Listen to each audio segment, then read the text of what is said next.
I'm Tom Williams. I used to be married to Kayla Williams. We were together for 17 years before everything fell apart. Naturally, I got blamed for it. Divorce courts in this country always seem to side with the woman, giving her full custody so she can turn the kids against their father. It feels like the divorce laws were designed by people who hate men. We had 2 kids, a 14-year-old son and a 16-year-old daughter. I thought our life was great. I loved my wife, and I believed she loved me. Our kids were smart, athletic, and well-adjusted. Carly, our daughter, was a daddy's girl, and Josh, our son, was friendly and athletic. I was doing well as a mechanical engineer, and Kayla had a good job as an accountant. We both stayed fit and looked good. Carly idolized me. She was good at math and science and wanted to be an engineer like me. She got her driver's license at 16 and loved cars, just like I did. We spent weekends at car shows and working on my collection of old GM cars. She also helped me with home improvement projects, learning basic plumbing, electrical work, and more. While she went to her mother for girl issues, she came to me for everything else: homework, friend drama, boys, and advice. We were very close. Josh, on the other hand, wasn't into cars. He was more interested in English literature and civics and talked about becoming a lawyer. He was closer to his mom. Lately, Kayla seemed a bit off, distant and zoning out. I asked if everything was okay, but she brushed it off. One Friday evening, I came home at my usual time, 6 p.m. Kayla was already home, but there were no dinner smells, and Carly didn't greet me. I assumed she and Josh were out with friends. I went upstairs to change and saw that Kayla had laid out a little black dress, hot underwear, stockings, and 6-inch heels. It looked like we were going out, but she hadn't told me. Kayla was still in the bathroom putting on makeup when I walked in. "Where are we going, sweetheart?" I asked, starting to take off my dress shirt. "We aren't going anywhere," she replied. "Then why are you getting all dressed up with a hot outfit laid out on the bed?" "I'm going out, not we." "Really? And where exactly are you going dressed like that without me? Where are the kids?"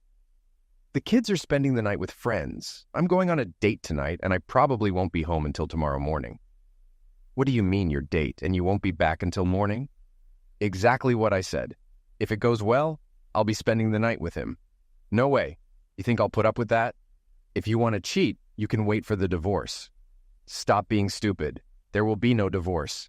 I just need this one night to prove I'm still attractive to other guys. If you really love me, you'll let me do this. If you loved me, you wouldn't even consider it. I do love you, but I need this. I'm getting older and need to feel attractive to younger men. Clarence is 10 years younger and has been flirting with me for 6 months. I finally accepted his offer. It's just one night of lovemaking to boost my ego. I'm not putting up with it. Remember our wedding vows? You're breaking them. Don't be silly, it's just one night. I promise it won't happen again." "Are you stupid, or do you think I am? After breaking your vows, you think I'll trust a private promise? If you go through with this, we're done. Walk out that door, and I'll see a lawyer. Don't be an idiot. There will be no divorce. I'll come home and be the loving wife I've always been. If you try to divorce me, I'll fight, and you'll lose the house, most assets, and custody. I'll mess with your visitation and blame you for breaking up the family, making the kids hate you. You say you love me, yet you do all that? Yes, I love you, but I'll fight if you try to divorce me. I just need this one night. And in a few years, what then? When you feel old again, will you find another younger man? I promise it won't happen again. It's just lovemaking, no love. He won't take me away from you. Maybe I'll even learn something to spice up our bed life. If you do this, I've already told you the consequences. Cancel now, and we can try marriage counseling. Don't be stupid. We'll be fine. If you insist on counseling, we'll discuss it when I get back tomorrow." She continued getting ready. I changed and left the room. Later, she came downstairs dressed up, clutch in hand, checking herself in the mirror. I was in the living room when I heard a car honk outside. "He's here. I've got to go. I'll see you in the morning," she said, walking over to kiss me goodbye. I turned away, and she kissed the air. She frowned at me. "Fine, be that way. Once you're over your hissy fit, everything will be back to normal." She turned towards the door. I made one last plea. "If you walk out that door, we're done. Think hard about whether this is worth throwing away 17 years of marriage." She turned back to me. "I'm not throwing anything away. I'll be back and everything will go back to normal." With that, she opened the door and walked out. I started crying, mourning the loss of my marriage and the woman I loved for 20 years, 17 years of marriage, a year of engagement, and 2 years of exclusive dating. She never showed any dissatisfaction. We had a decent bed life, and she never asked for more. We hadn't been fighting. We discussed and resolved our disagreements. After half an hour, realizing she wasn't coming back, I began executing my plan.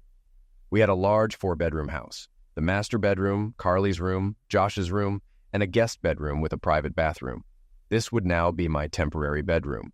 It took 2 hours to move out of our old bedroom. I knew our divorce wouldn't favor me since we lived in a no-fault state. Divorce laws here were biased against men, giving wives the house, kids, child support, and maintenance, leaving husbands with the bills. I set up my new living space and went to my home office to manage our finances. I had an account in my name for buying her gifts. I transferred half of our joint checking and savings into it, paid off, and canceled our credit cards, then applied for new ones in my name. I planned to transfer my direct deposit and split our investments on Monday. I poured myself a Jim Beam and went to bed, but couldn't sleep well. The bed felt empty without her, and my mind raced with thoughts of what I could have done to stop her. Should I have stopped her physically? Gone after the guy with a bat or weapon? It was a long, restless night. At dawn, I showered to wake up, dressed in jeans and a t-shirt, and had breakfast. By 9 a.m., Kayla waltzed back into the house. "Good morning, honey. I'm home just like I promised," she said cheerfully. I ignored her. My rage had built up overnight. I realized I didn't deserve her disrespect and that stopping her wouldn't have changed anything. If I had stopped her last night, she would have tried again. My love for her turned into hate, fueled by her disrespect, threats, and dismissive attitude. I spent hours focusing on that. "Honey, where are you? I'm home, just like I said. I even cleaned up before coming home for you," she called out as she searched for me. "Oh, there you are," she said, opening my office door. "I'm back, and now everything can go back to normal," she added, coming over to my desk with her arms out for a hug and kiss. I pushed her away. "Keep your filthy lips away from me. Who knows what they've touched or what's been in your mouth?" Her eyes widened in shock. I had never spoken to her like this before. Before she could respond, I continued. "You need to get a full STD test and show me a notarized clean report before you touch me again. As for lovemaking, I wouldn't touch you with a 10-foot pole, even with a dozen contraceptives on it." Her shock turned to anger. "I see you're still dealing with your bruised ego. I'm going to our room to nap. I had a long night and need rest.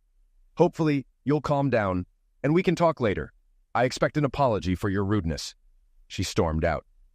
I smiled, anticipating her quick return. "What the hell did you do?" she screamed, storming back. "Where are your clothes? Your toiletries? What do you think you're doing?" "What do you mean?" I asked calmly. "Your closet is empty. Your drawers are empty. What do you mean everything is where it's supposed to be?" "My clothes are in my closet. My toiletries in my bathroom." "They are not. I just checked." "You're mistaken. You think of your bedroom as ours. My stuff is in my new bedroom." "In my bedroom, you mean?" "Yes. I moved out of your bedroom. I'll stay in my new room until I find an apartment." Her eyes narrowed in irritation. "We'll discuss this later. I'll give you a week to get over your fit. Then I expect you to move everything back and we'll go back to normal." "Not until I have that notarized report," I replied, turning back to my computer. I stayed in my office most of the day. The kids came home early in the afternoon. I wondered how long it would take them to notice the problem. I found some promising apartments and scheduled viewings for Tuesday. I printed our financial statements for my lawyer appointment on Monday. I knew I'd get screwed in the divorce, but I wanted to be prepared. "Daddy, dinner is ready," Carly said, poking her head in the door. "Okay, sweetie." Kayla was smiling brightly when I entered the kitchen, clearly trying to eliminate me with kindness. She had dressed up, done her hair and makeup, and made my favorite meal. As I entered, she handed me a glass of wine and leaned in for a kiss. I leaned away, took the glass, walked to the sink, poured it out, and set the glass on the counter. I then poured myself a tumbler of Jim Beam. The kids at the table definitely noticed. I sat down at the table and chatted with the kids, ignoring my wife. Dinner was strained. I tried to keep the conversation going with the kids, but it was clear there were serious problems. I didn't put anything on my plate or eat, despite the dishes being my favorites. I just sipped my drink and talked to the kids. "Dad, aren't you going to eat?" Josh asked. "Nope, not hungry," I replied. After the most awkward dinner ever, I refilled my drink and went back to my office without helping to clear the table. Half an hour later, I shut down the computer, grabbed my truck keys, and left for a quiet restaurant. I had dinner, then went to a bar for a couple of drinks. It was late when I got home. Seeing Kayla's light on, I made sure to close my door loudly. I locked it and slid a chair under the knob. She tried the door and knocked, but I ignored her. I was up early the next morning and decided it would be a football day. There were 3 games, and I planned to watch them all. Ignoring weekend chores, I had almost finished a pot of coffee and started making omelets. I finished mine when Carly walked in. "Hey, sweetie, want an omelet?" I asked. "Sure, Dad. Thanks," Carly said. She got her juice and sat at the table as I cooked her food. A few minutes later, Josh came in. "I'll make yours next," I told him. As Carly ate, I heard Kayla in the hallway, so I poured the last cup of coffee for myself and turned off the pot. She came in, got a cup, and glared at the empty pot. "You couldn't leave a cup for me?" she asked. "The pot's right there. You know how to make it?" I replied. "Whatever. So you're making omelets?" she asked. "Made them. Just finished. Feel free to make yourself one," I said, slipping Josh's omelet onto his plate. I had used the last of the ingredients and put everything away. Having taken care of the kids, I left the kitchen. Just before noon, I was in the living room watching the game. Kayla came in with a plate and a bottle of beer. "I brought you lunch and a beer so you wouldn't miss the game," she said cheerfully. Without a glance, I swept both off the table with my foot. Shocked, she stood there as I went to the kitchen and got myself a beer. I didn't clean up the mess. She brought it, she could clean it. I didn't care if it stained the carpet. I wouldn't be living there much longer. "We need to discuss this," Kayla began. "Shut up. The game's on," I replied. "For God's sake, you need to fix your attitude. The kids have noticed," she said. "They'll notice when I move out anyway," I said. "You're not moving out, and there will be no divorce," she insisted as she stormed away. Later in the afternoon, Carly and Josh approached me during halftime. "Dad, what's going on with you and Mom?" Carly asked. "You may as well know. Your mother and I are getting a divorce. This has nothing to do with you. We both love you. This is between us," I explained. "But why?" Josh asked. "Because your mother did something I can't accept, even after I told her my feelings. She wasn't remorseful," I said. "You mean her date on Friday night?" Carly asked. "You know about that?" I was surprised. "Yeah, Mom told us you weren't happy about it," Carly said. "So you know she cheated on me," I stated. "No, she didn't. She told you beforehand, so it wasn't cheating. She didn't sneak around. It was only one night, out of the 20 years you've been together. She said if you really loved her, you'd let her have that one night and move on," Carly explained. I was shocked and hurt that my daughter wasn't even trying to understand my side. She had taken her mother's side completely. "Really? If she truly loved me, she wouldn't even consider having lovemaking with someone else," I said. "Dad, it was just one time. She promised it would never happen again," Carly insisted. "Let's talk about promises. Over 17 years ago, she made a vow before God, our families, and friends to forsake all others until end of life. How can I trust any private promise now?" I asked. "But you also vowed to stick with her in good and bad times," Josh pointed out. "True, but her breaking her vow releases me from mine," I replied. "Why break up the family over one night?" Carly asked. "Why am I blamed for her actions? She broke the vows, not me," I said. "Mom wants to move on and put this behind us. You're the one making a big deal and breaking up the family," Carly insisted. It didn't get better after that. They weren't listening. Kayla had convinced them that Mommy needed this, and Daddy's ego was causing all the problems. They thought I was overreacting. Eventually, they stormed out when it was clear I wouldn't agree. I watched the rest of the game in peace. Later, I smelled dinner being prepared, but ignored it. When Josh told me dinner was ready, I grabbed my truck keys. "Where are you going? Dinner is ready," Josh asked. "I'm going to the sports bar to watch the game. I'll eat there," I replied. "But Mom fixed." "I'll be back after the game," I said, cutting him off. I hung out at the bar, enjoying a burger and beer. I only had 1 beer per quarter, so I was fine to drive. By the time I got home, everyone was in bed. The plate and bottle from earlier had been cleaned up, which made me smile.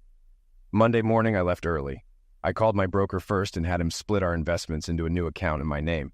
Then I contacted HR to remove Kayla from my retirement account and added Carly and Josh as heirs. I also changed my direct deposit to my new bank account. Finally, I told my boss about the divorce and needing time off for meetings and court dates. He was supportive. My lawyer confirmed my fears. I was likely to get screwed in the divorce. Custody would depend on where the kids wanted to live, and given our recent conversation, I wasn't hopeful. The lawyer began the paperwork, and I asked him to have Kayla served at work on Monday. After work, I went to the sports bar for Monday Night Football, ignoring Kayla's texts and calls. I let Carly know where I was. But her response wasn't pleasant. When I got home, they all gave me the evil eye. I went straight to my office, then later to bed after everyone was asleep. Tuesday morning, I left early again. Work was fine, and I took the afternoon off to look at apartments. I chose a nice 2-bedroom unit and put down a deposit, planning to move in on Saturday. I bought a couch, table, and chairs from a secondhand store to be delivered that afternoon. I decided to take my bed and everything from my home office. They were eating dinner when I got home. Noticing they didn't set a plate for me, I snickered. I wasn't going to eat it anyway. I made a huge sandwich, grabbed chips and a beer, and went to my office. "Dad, why are you being such an a-hole?" Carly asked, coming into my office. "Because your mother cheated on me, disrespected me, and threw it in my face. I clearly told her what would happen if she went through with it, and she did anyway." "You can't be breaking up the family over that. It was just lovemaking." "Carly, someday you'll be married. How would you feel if your husband told you he had a date with a younger, prettier woman and planned to spend the night with her?" "I wouldn't like it. But if he promised it was just one time, I'd try to get past it. Besides, if he told me it wouldn't be cheating." "Right. Imagine saying your vows and telling your groom you plan to screw another man. Think about the devastation in his eyes." I turned back to my work. Wednesday evening, both sets of parents were at the house when I got home. I actually got along well with my in-laws. Her dad was a gearhead like me. My parents were loving and supportive, and we got along great. I saw the ambush. I understood why her parents were there, but I was confused about my parents being there too.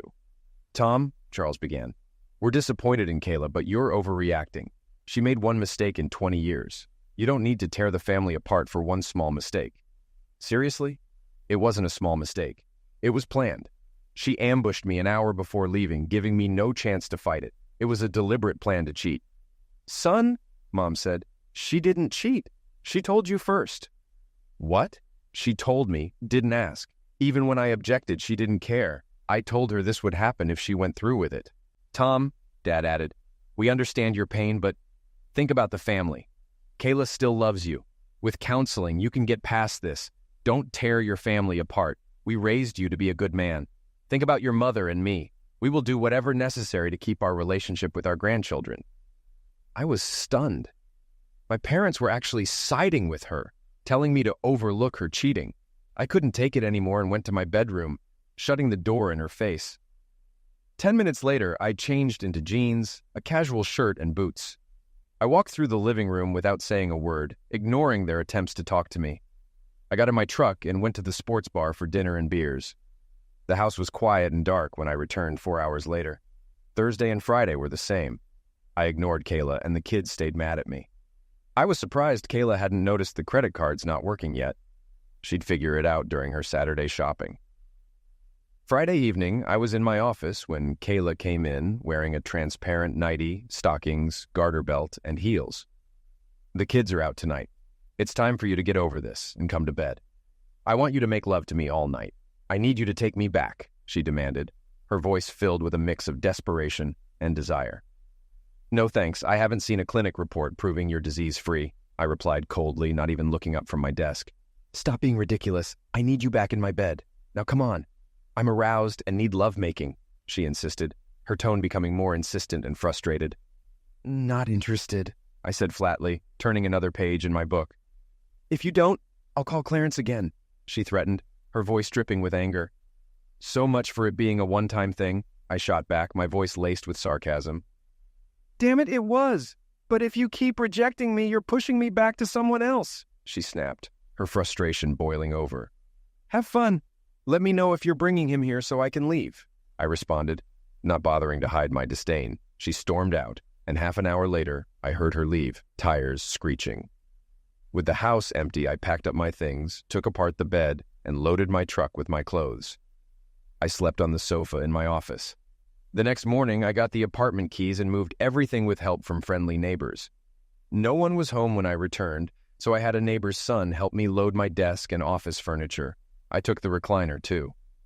Later that evening, my daughter called. "Daddy, where are you?" she asked, her voice filled with confusion and worry. "I'm at home, sweetheart," I answered, trying to keep my tone calm and reassuring. "No, you aren't. Your office is cleaned out, the spare bedroom is empty, and your recliner is gone. Plus, your truck is missing," she listed, her voice rising with each observation. You're right. I moved into an apartment. After the divorce, maybe I'll get another house, I explained, trying to keep the conversation as matter-of-fact as possible. God, Dad, I can't believe you're being such an a-hole about this. I thought you loved us, she exclaimed, her voice breaking with emotion.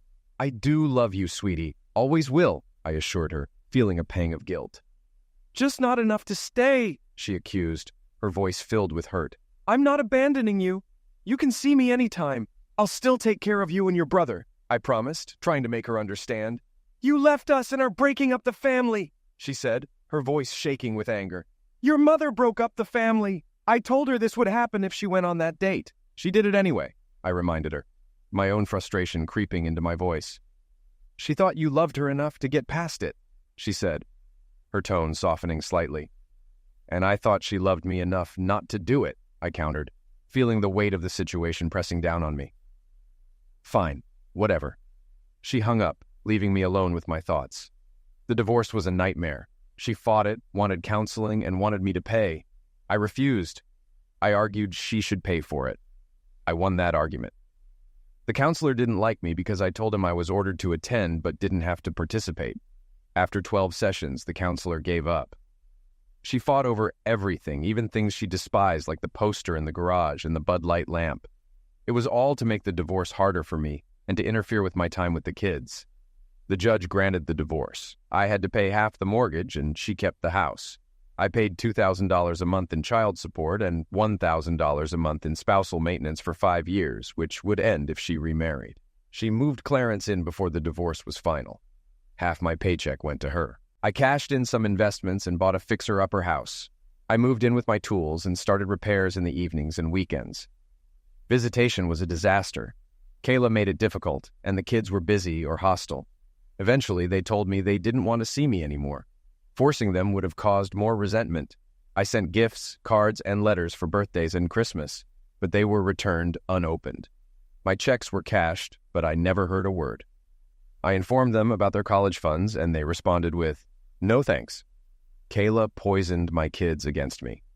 I focused on work and my house, saving money by not going out. One day, I called my mom. "Hey, Mom, how are you?" "Doing well. How are you?" she replied cheerfully. "I haven't heard about Thanksgiving. Are you hosting it?" After a pause, she said, "Yes, but Kayla, her parents, and the kids are coming. She's bringing her new man. We thought it would be too awkward for you to be there." "Seriously, Mom? You're choosing my ex-wife and her boyfriend over me. We want to keep our relationship with the grandkids. This is your fault. You should have kept your family together. How about Christmas Eve? We'll be at Kayla's on Christmas Day." "Forget it. You don't have a son anymore," I said, ending the call. I spent Christmas Eve watching Die Hard, ignoring calls and texts from my mom. The packages I sent to my kids had been returned. 5 years later, I got a wedding announcement. Kayla married Clarence the weekend after my last maintenance payment. With Josh turning 18 a year earlier, my child support ended too. I celebrated by getting drunk. I had worked hard and loved them, only to be rejected. Now free of my obligations, I decided to move on and forget about them as much as possible. One thing bugged me. I still had to pay half the mortgage. That ended when Josh graduated, but my name was still on the deed. Kayla thought the house was hers, but the divorce agreement only let her live there until the kids finished high school. I was entitled to half the assets, and the house was a big one. I contacted my lawyer. When we divorced, the house was worth $300,000 with $200,000 in equity. Now, it was worth about $500,000 with $450,000 in equity. We only had $50,000 left on the mortgage. I wanted the money, obviously, and it would piss Kayla off. She loved that house and would hate giving me anything. It would also pay me back for all the maintenance and mortgage payments. A week later, Kayla called. "Tom, what's going on?" "Just working and fixing up my house." "Surprised to hear from you." "You a-hole. Why did a realtor come to my house for a listing contract?" "Since both our names are on the title, she needs your signature for the sale." "I'm not selling. I love this house." "Then when can I expect my check for half the equity?" "I got the house in the divorce." "No, you got to live there until Josh graduated. Now we either sell it and split the proceeds, or you buy out my half." "I'm not giving you $100,000 for a house that's rightfully mine." "Good thing I'm not asking for $100,000. The equity is $450,000 now. My half is $225,000. With the expensive furniture, let's round it to $250,000. You're insane. I'm not giving you a dime, she screamed and hung up. I laughed. A couple of months later, the judge ruled in my favor. She had to pay court fees and my lawyer. The house appraised for more than I estimated, and I ended up with $275,000. They bought me out with mostly Clarence's money, which would come back to bite him later. I fixed up my house nicely, including a shop. I bought a 1972 Chevy pickup in bad shape, interested only in the chassis. I stripped, cleaned, and repainted it. The rear differential was good, but I rebuilt it. The transmission was a Borg-Warner T10 manual 4-speed. For fun, I went all out on the engine, a 427 big block. I found one online, had it shipped, and tore it apart. After machine work, I installed a new forged crankshaft, 10, 1 pistons, a heavy cam, and ported and polished heads with double springs. I added a blower, chrome valve covers, polished aluminum, and steel-braided hoses. The first drive was wild. I punched it on the freeway, and the back tires broke loose instantly. I barely managed to keep it straight. Lesson learned. Press the accelerator slowly. I drove more carefully after that. A few weeks later, I saw an ad for a public car show. Thinking it would be fun, I entered and paid the fee. On the day of the show, I drove my 72 Chevy to the park, checked in, and set up my spot next to a 1968 GTO. I noticed 2 attractive redheads, one about my age and the other a teenager, setting up behind the GTO. No guy was with them, and the older one had no ring on her left hand. "Good morning. I like your GTO," I said. "Thanks. I like your truck, too," the older one replied. "This is my first show as a participant. I'm Tom." "I'm Marie, and this is my daughter, Jenny. We've done this a few times." I invited them to join me in the shade. We hung out most of the day, chatting with other car enthusiasts. Though I didn't win any awards, I had a great time. Marie shared that she divorced her husband for cheating. She got the GTO in the divorce, using it as leverage to ensure he kept paying child support and maintenance. Jenny was friendly too, expressing anger at her dad for cheating. When the show ended, I invited them to dinner at Red Lobster, and they accepted. Over dinner, I shared my story. They were surprised my kids blamed me for the divorce after my ex cheated. "I'm so sorry, Tom. You seem like a nice guy and didn't deserve that," Marie said. We exchanged numbers and agreed to meet again. Jenny gave me a big smile, a wink, and a thumbs up, signaling her approval. Marie and I went out the next weekend for dinner and dancing. She gave me a kiss on the cheek, and I saw Jenny smiling and giving me another thumbs up. After a few more dates, I invited them over and cooked lasagna. They liked it and enjoyed my house, though Marie noted it needed a woman's touch. The next weekend, they invited me to their apartment. Marie's cooking was amazing, much better than mine. I couldn't stop eating and apologized for making a pig of myself, but they laughed, saying it was the best compliment for someone who loves to cook. 2 weekends later, Marie and I went out for dinner and dancing. During a slow song, she whispered, "Take me home." Surprised, I pulled back, but she giggled and clarified, "Take me to your home?" "Oh, well then." Thankfully, I had my regular truck, not the 72. We ended up doing it 3 times before falling asleep. I cooked her breakfast and drove her home. A few months later, I proposed, and she said yes. We had a simple ceremony in front of a judge, and they moved into my house. Jenny even started calling me Daddy. Life was great. Yes, we had disagreements, and Jenny and I had our differences. She was still a teenager, and I was an authority figure. But she respected me, and her mom loved me as much as I loved her. About a year later, I got a surprise call from an unknown number. "Hello," I answered. "Dad," an excited woman's voice said. "Carly." "Yes, Daddy, it's me. I have great news." "Really? It's good to hear from you." "I'm getting married." "That's great, sweetie. I'm so happy for you. I want you at my wedding." "Oh no, Clarence is paying for the wedding, and he will walk me down the aisle. You wouldn't sit in the front pew, but I really want you there." "Clarence? The man your mother cheated with? She married him? Look, Dad, I'm trying to reconnect and want you at my wedding. It's your fault they got together after you left." "You still think your mother did nothing wrong. I can't support this marriage. You'll likely cheat just like your mom. Plus, you took the last honor of a father away from me. You've become a shallow, self-centered witch. Fine, don't expect to see your grandchildren. If you raise them like you, I don't want to—" "Mom's right, you are an a-hole. That was the last I heard from my daughter. She sent texts and voicemails, but I deleted them. Her olive branch was an insult. She made her choice 10 years ago. Any chance of a relationship with her or Josh was gone. It hurt, but they blame me for their mother's actions. I set my phone down and went to work on my 1963 Chevy pickup. This one would be less radical than the 72, with a slightly beefier 350 engine. I didn't notice Jenny pick up my phone or realize she was home. I was furious with my dad. I reached out and he talked to me like that. It was his fault our family was torn apart. I invited him to my wedding and he threw it back in my face. I wanted him to take responsibility for what he did to our family. My phone rang with an unknown number. "Hello, is this Carly Williams?" a voice asked. "Yes, can I help you?" I replied. "Yes, you can stop calling my daddy and being a witch. He is the best man I know and doesn't deserve a brat like you reminding him of your pathetic family. You and your family are a waste of air." "Who the hell are you?" I demanded. "My name is Jenny Williams. I'm your sister. My mom married your dad and he adopted me. I love him and would never disrespect him. You are an insult to daughters everywhere. I know what happened. Your mom disrespected her husband by going on a date and sleeping with another man. And you seem okay with that. My bio dad cheated on my mom and she kicked him out without hesitation. If my mom ever cheated, I would help my dad throw her out. He is the most decent, caring person I know. I'm grateful your mom was stupid enough to let him go. You can tell your grandparents they have another granddaughter, but I don't want a relationship with people who reject their son for a cheating mom. When you say your vows, think about your husband cheating on you. Call me when it happens so I can laugh. Have a crappy life, sis." She hung up. I stared at the phone in shock. I couldn't believe Dad got married and didn't invite us. I now had a younger sister who sounded like me. Before Mom convinced Josh and me that Dad was breaking up the family over a minor issue, I thought he must have had a good reason. I even considered living with him. But Mom explained she just needed this one thing to rejuvenate herself, and Dad was the one being stubborn and leaving.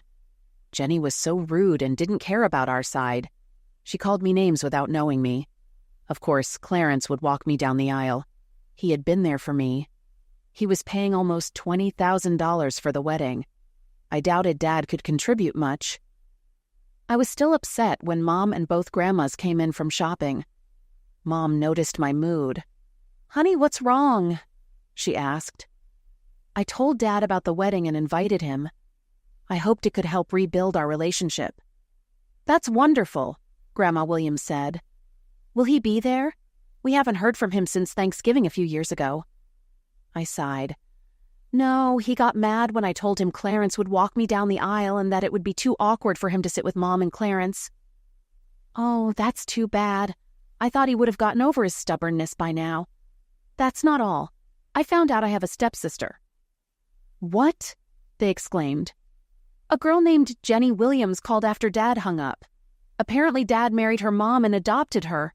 She was very rude and said the nicest thing she wanted to thank my mom for being stupid, or she wouldn't have such a great dad." I recounted both calls. They were shocked by the vehemence from Dad and Jenny. "Tom got married and we weren't invited," Grandma Williams whispered. The day of my wedding finally arrived. I had a brief moment of sadness that my dad wouldn't be there, but I shrugged it off. I had reached out and he had rejected me. This was a happy day and I was marrying the man I loved. Clarence beamed as he took my arm and we walked up the aisle. I was overjoyed seeing all my friends and family. Josh was one of Bobby's groomsmen. Tears of joy filled my eyes as I saw Bobby smiling at me. Clarence lifted my veil, kissed my cheek and said, "Congratulations, baby." He handed me to Bobby and the ceremony began. When the minister asked, "Who gives this bride away?" and Clarence said, "Her mother and I do," something felt off, but I let it go. As I gazed into Bobby's eyes, repeating my vows, I couldn't say, "Forsake all others."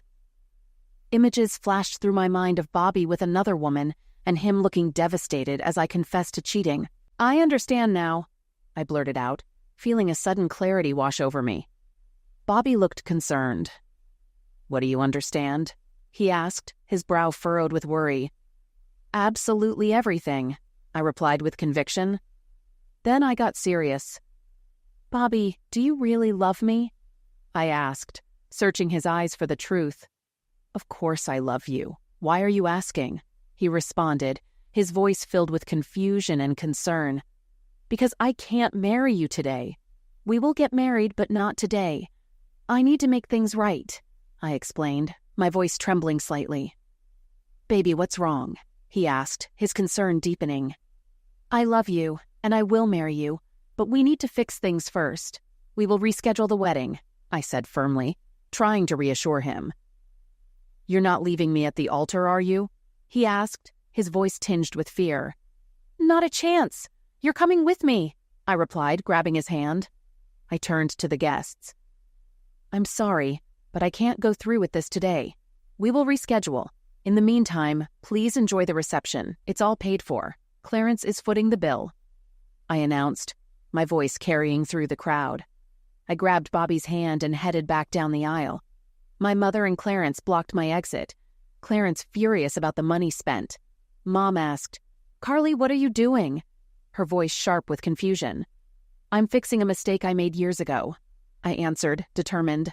What mistake? The mistake of blaming my dad for the divorce when it was your fault for cheating, I said, my voice steady. Carly, I am your mother.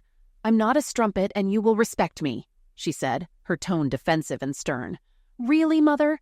Once a cheater, always a cheater, I retorted, my anger rising. Carly, how dare you?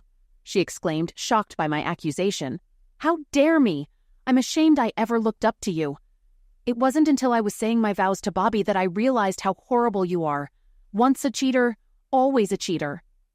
Looking into his eyes, I understood how terrible it would be if he cheated on me and how badly I would hurt him if I cheated. Dad was a good role model. You weren't, I said, my voice breaking with emotion. What do you mean? Mom asked, fear in her eyes, her voice barely a whisper. I mean, you destroyed our family with your actions. You hurt Dad, and you hurt us.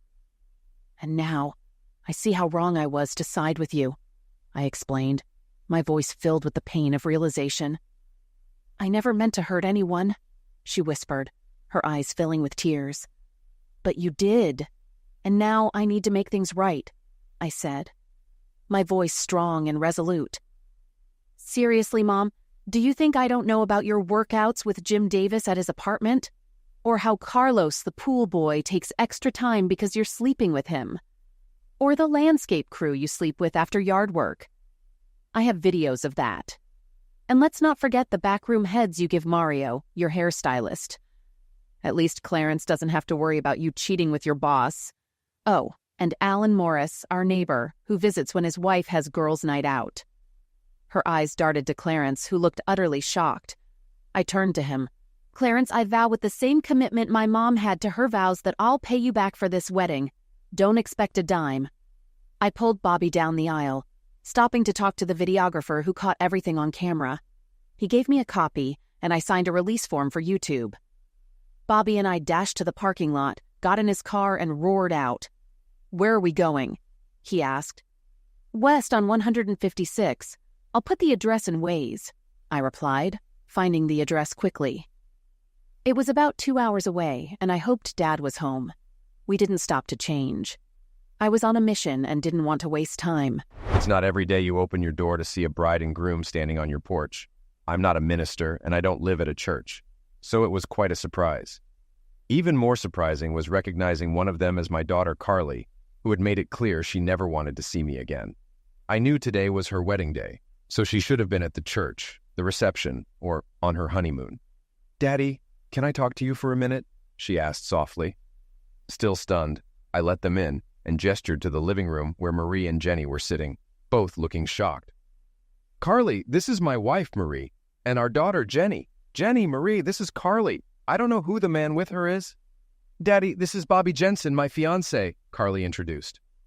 Didn't you get married a few hours ago? I asked, confused. I need to talk to you about that. I couldn't go through with it today. I can't get married unless my daddy walks me down the aisle. Daddy, I finally understand. You were right. Mom threw everything away, not you. I'm sorry for blaming you. You didn't deserve any of that. I hope you can forgive me and let me back into your life. I really want to marry Bobby, but I can't unless you agree to walk me down the aisle." This was unexpected. I was happy she wanted me back in her life, but curious about the scene. "Carly, did something happen at the wedding? You're still in your wedding dress, and Bobby's in his tux."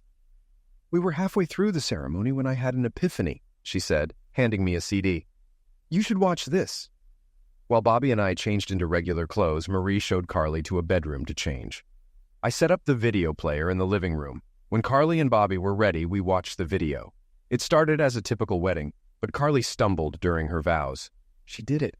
I can't believe it," Jenny whispered. Carly stopped the wedding and confronted her mom, revealing more of her infidelity. I was shocked. Carly explained, "I couldn't go through with it. I realized how hurt Bobby would be if I did to him what Mom did to you. I finally understood what forsaking all others meant. Mom dishonored you, and I was dishonoring you by getting married without you there. The vows would be meaningless without the most honorable person I know. When I marry Bobby, it needs to be you who walks me down the aisle, not Mom and Clarence." Carly paused and smiled at Jenny. "Besides, I need my little sister as a bridesmaid. Your words woke me up. How can I get married without you standing up there for me?" This was a lot to process. We talked for hours. I didn't know Jenny had gotten Carly's number from my phone and called her. When it got late, I had them stay in the guest bedroom. Carly ignored calls from Clarence and Kayla, but took calls from friends. Some guests took her up on the offer to party on Clarence's dime. He tried to cancel, but was too late, so he ended up drinking in a corner. Josh sent Carly a video of their mom trying to talk to Clarence, which ended in him yelling, "Cheating strumpet." That relationship seemed over. Josh also managed to cancel the flight and resort reservations, but was stuck with a 20% cancellation fee. Since Carly and Bobby had already taken time off for their honeymoon, they stayed with us for the week. I reconnected with Carly and got to know Bobby, who turned out to be a great guy with strong morals. It was strained at first because of the lies my ex and kids had told him, but he warmed up to me after learning the truth and seeing my workshop. We set a new wedding date for the same venue a year later. This time, I would walk Carly down the aisle. Marie and Jenny were involved in the planning. Carly and Bobby updated everyone in the wedding party, except Kayla and Clarence. Over the next few months, Carly and I rebuilt our relationship, and I got to know Bobby better. We attended car shows together, entering Marie's GTO, my 72 truck, Bobby's Challenger, and Jenny's 1974 Firebird.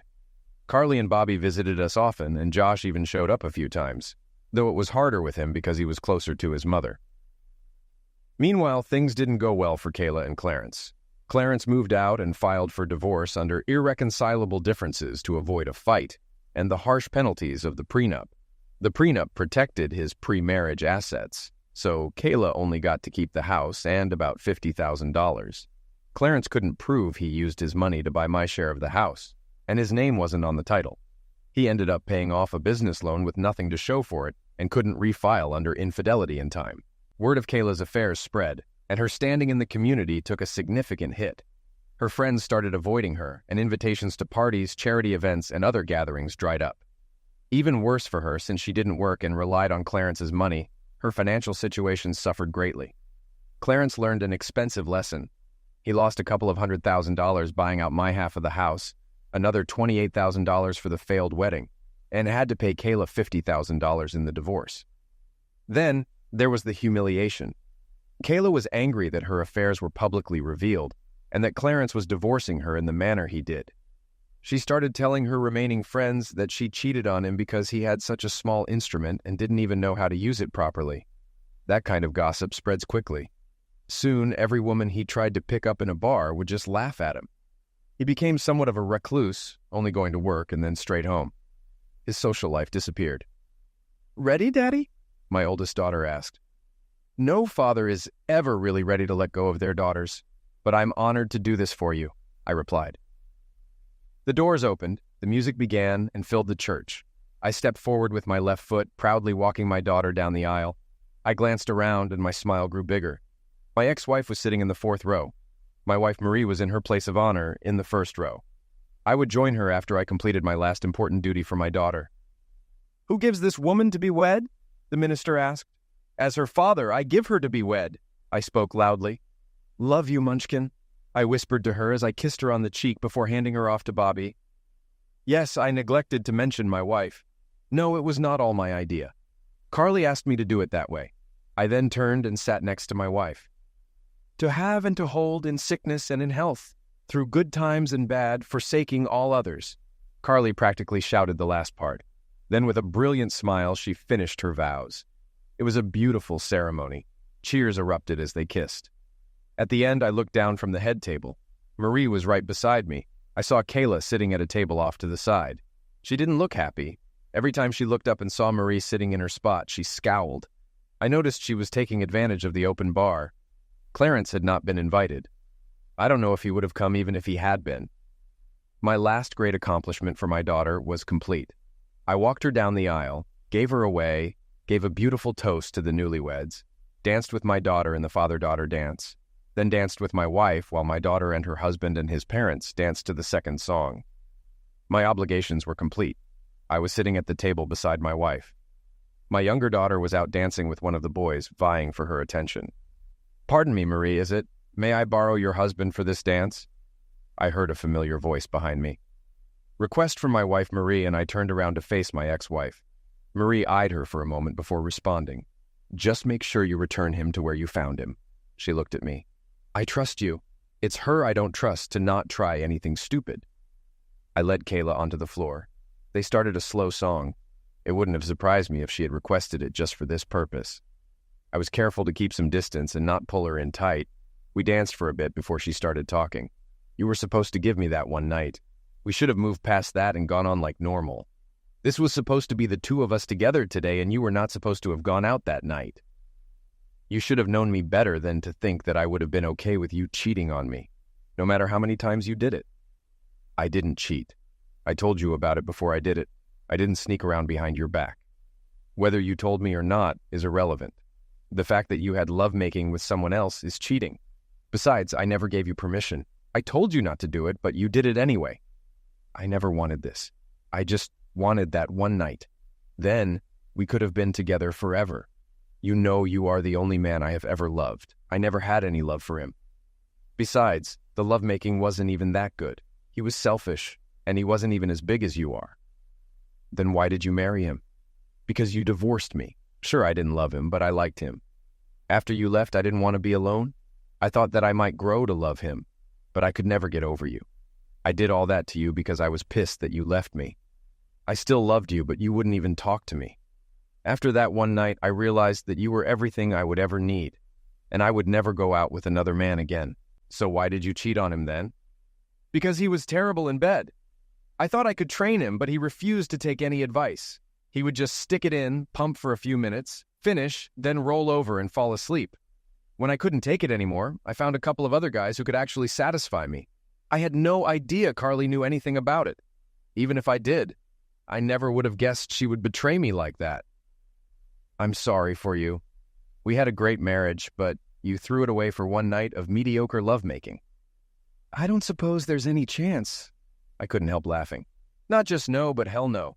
First off, even if I wasn't married now, what you did in turning my kids against me eliminated any chance of us ever getting back together. Now I'm married again to a woman I love, and I have another daughter that I love as well. The best I can offer is civility when we are at the same place and at events with our children and grandchildren." Thankfully, the song ended shortly after. I didn't talk to her again that night. She couldn't afford the mortgage payments on the house, so she ended up selling it and moving into a small apartment. She got enough money out of the house to live on if she was careful. She went out with her friends occasionally, but as far as I know, she never had another relationship. Clarence ended up living alone as well. Carly and Bobby had a long, loving marriage. They had 3 kids, 2 boys and 1 girl. Josh eventually married a sweet girl too. They had 2 daughters. As far as I know, neither one cheated on the other. Some believe I should have sought revenge on Kayla and Clarence. The reality is there was nothing I could do to hurt them without either going to jail or having it backfire on me. I decided to move ahead and live my life as best as I could. There's a saying, the best revenge is a life well lived. I did that and let karma handle the rest. Karma is a cow, and her dance name is vengeance. Clarence and Kayla were not burned, but they did not escape unscathed. No, I didn't have anything to do with it, but I still feel good about myself. I have my wife, my daughter, and my 2 other children back in my life. I am surrounded by people who love me. I have a good life. Ready, Daddy? My daughter asked. No father is ever really ready to let go of their daughters, but I'm honored to do this for you, I replied. The doors opened. The music began and filled the church. I stepped forward with my left foot, proudly walking my daughter down the aisle. My wife was in her place of honor in the first row, smiling broadly. I would join her after I took care of my last important duty for my daughter. Don't worry, Daddy. I'm going through with this. Today I talked to Carly and I'm doing it right the first time, Jenny assured me.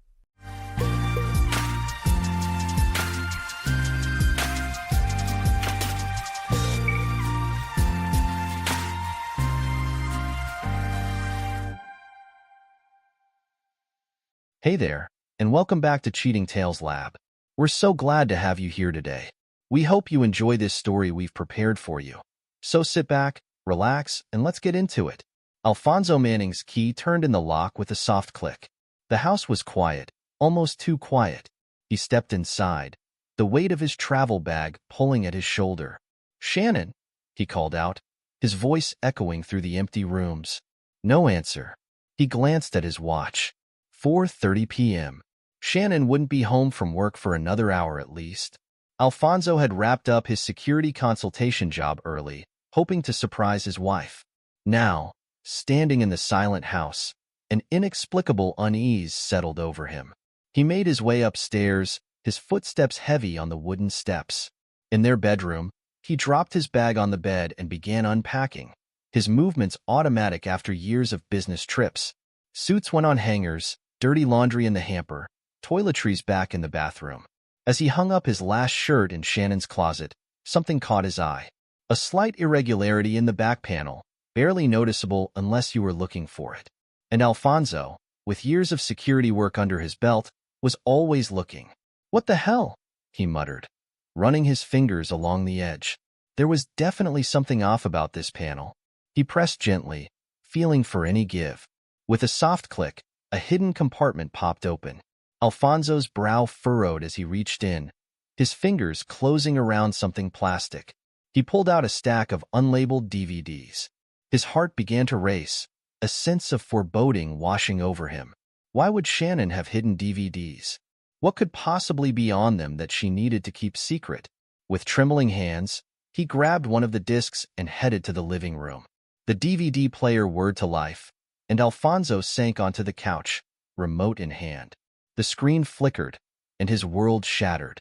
There was Shannon, his wife of 5 years, laughing and holding hands with William Caldwell, their next-door neighbor and a prominent city councilman. The date stamp in the corner showed this was from just 2 weeks ago, when Alfonso had been on another business trip. "No, no, no, no," Alfonso whispered, his voice cracking. This couldn't be happening. There had to be some explanation. He changed the disc, desperate for context, for anything that would make sense of what he was seeing. But each new video only deepened the betrayal. Shannon with Gordon Avery, her boss and CEO of a major tech company. Shannon with Terrence Navarro, her own cousin and a well-known philanthropist. Alfonso's mind reeled. How long had this been going on? How many others were there? And why in God's name had Shannon recorded it all? As he watched, numb with shock, a recurring theme began to emerge. In each video, Shannon mentioned a special group she wanted her lovers to join. "You'd be perfect for our little club," Shannon purred to William in one clip, her hand resting on his thigh. "We could use someone with your connections." "I don't know, Shannon," William replied, looking nervous. "It sounds complicated." Shannon laughed, the sound sending chills down Alfonso's spine. It wasn't her usual laugh. This was calculated, almost predatory. "Oh, darling, it's only as complicated as you make it. Think of the possibilities." Alfonso's security training kicked in, overriding his emotional turmoil. This wasn't just infidelity. The way Shannon manipulated each man, the careful way she broached the topic of this group, it all reeked of a calculated scheme. He rewound the videos, watching them again with a critical eye. In one, Shannon was with Gordon Avery in what looked like a high-end hotel room. "Gordon, sweetie," Shannon cooed, "you know how much the group could benefit from your expertise. Think of the doors you could open for us." Gordon looked uncertain. "I don't know, Shannon. My position, it's delicate. If anyone found out..." Shannon cut him off with a kiss. No one will find out. We protect our own. Isn't that worth something? Alfonso's stomach churned. He fast-forwarded through scenes of intimacy, focusing on the conversations. With Terrence, Shannon took a different approach. Terrence, darling, she said, her voice honey-sweet. Think of all the good we could do with your connections. The charity work alone. Terrence seemed more eager than the others. You really think I could make a difference? Shannon's smile was triumphant. Oh, absolutely. We're going to change the world, one person at a time. As the sun began to set, casting long shadows across the living room, Alfonso sat in stunned silence. The woman on these videos, she wasn't the Shannon he knew, or thought he knew. This Shannon was manipulative, cunning, and deeply involved in something that set off every alarm bell in Alfonso's head. He glanced at his watch again. Shannon would be home soon. He needed to act normal, to pretend he hadn't just had his entire world turned upside down. But more than that, he needed help. This was bigger than just his marriage. Whatever Shannon was involved in, it was dangerous. Alfonso made a decision. He carefully returned the DVDs to their hiding place, making sure everything looked undisturbed. Then he picked up his phone, scrolling through his contacts. He needed someone he could trust, someone with the skills to dig deeper into this special group. His finger hovered over a name, Sylvia Rodriguez, a former colleague who'd left the security world to become a private investigator. If anyone could help him unravel this mystery, it was her. Taking a deep breath, Alfonso pressed call. The next morning, Alfonso sat at his desk at Elite Guard Solutions, staring blankly at his computer screen. The words blurred before his eyes, his mind still reeling from yesterday's discovery. He'd barely slept, lying awake next to Shannon, hyper-aware of every move she made, every breath she took. How could she sleep so peacefully while their entire life together was a lie? Manning, you all right? His colleague, Jake, peered at him from across the room. You look like hell, man. Alfonso forced a smile, hoping it didn't look as fake as it felt. Just a rough night. I'm fine. As soon as Jake turned away, Alfonso pulled out his phone. His conversation with Sylvia last night had been brief. She'd agreed to meet him today. His fingers hovered over her name for a moment before he pressed call, his heart pounding. Sylvia Rodriguez speaking, came the crisp voice on the other end. Sylvia, it's Alfonso. We still on for lunch? There was a pause. Of course. The cafe we discussed in an hour? Alfonso glanced at his watch. I'll be there. An hour later, they sat in a quiet corner of a nearby cafe. Alfonso's coffee went cold as he recounted his discovery to Sylvia, whose face remained impassive throughout. And in every video, she keeps mentioning this special group. Alfonso finished, his voice low. Sylvia, I've never seen Shannon like this. The way she was manipulating these men. It was like watching a stranger. Sylvia leaned back, her eyes sharp. So you want me to dig into this special group Shannon's involved with? Alfonso nodded. I need to know what I'm dealing with here, Sylvia. This feels bigger than just affairs. The way she was talking about connections, about changing the world, I'm worried she's gotten involved in something dangerous. Alfonso nodded. I need to know what I'm dealing with here, Sylvia. This feels bigger than just affairs. The way she was talking about connections, about changing the world, I'm worried she's gotten involved in something dangerous. Sylvia's expression softened slightly. I'll do what I can, Alfonso, but you need to prepare yourself. Whatever I find, it might not be pretty. I know, Alfonso said, his voice barely above a whisper. But I need to know the truth, no matter how ugly it is.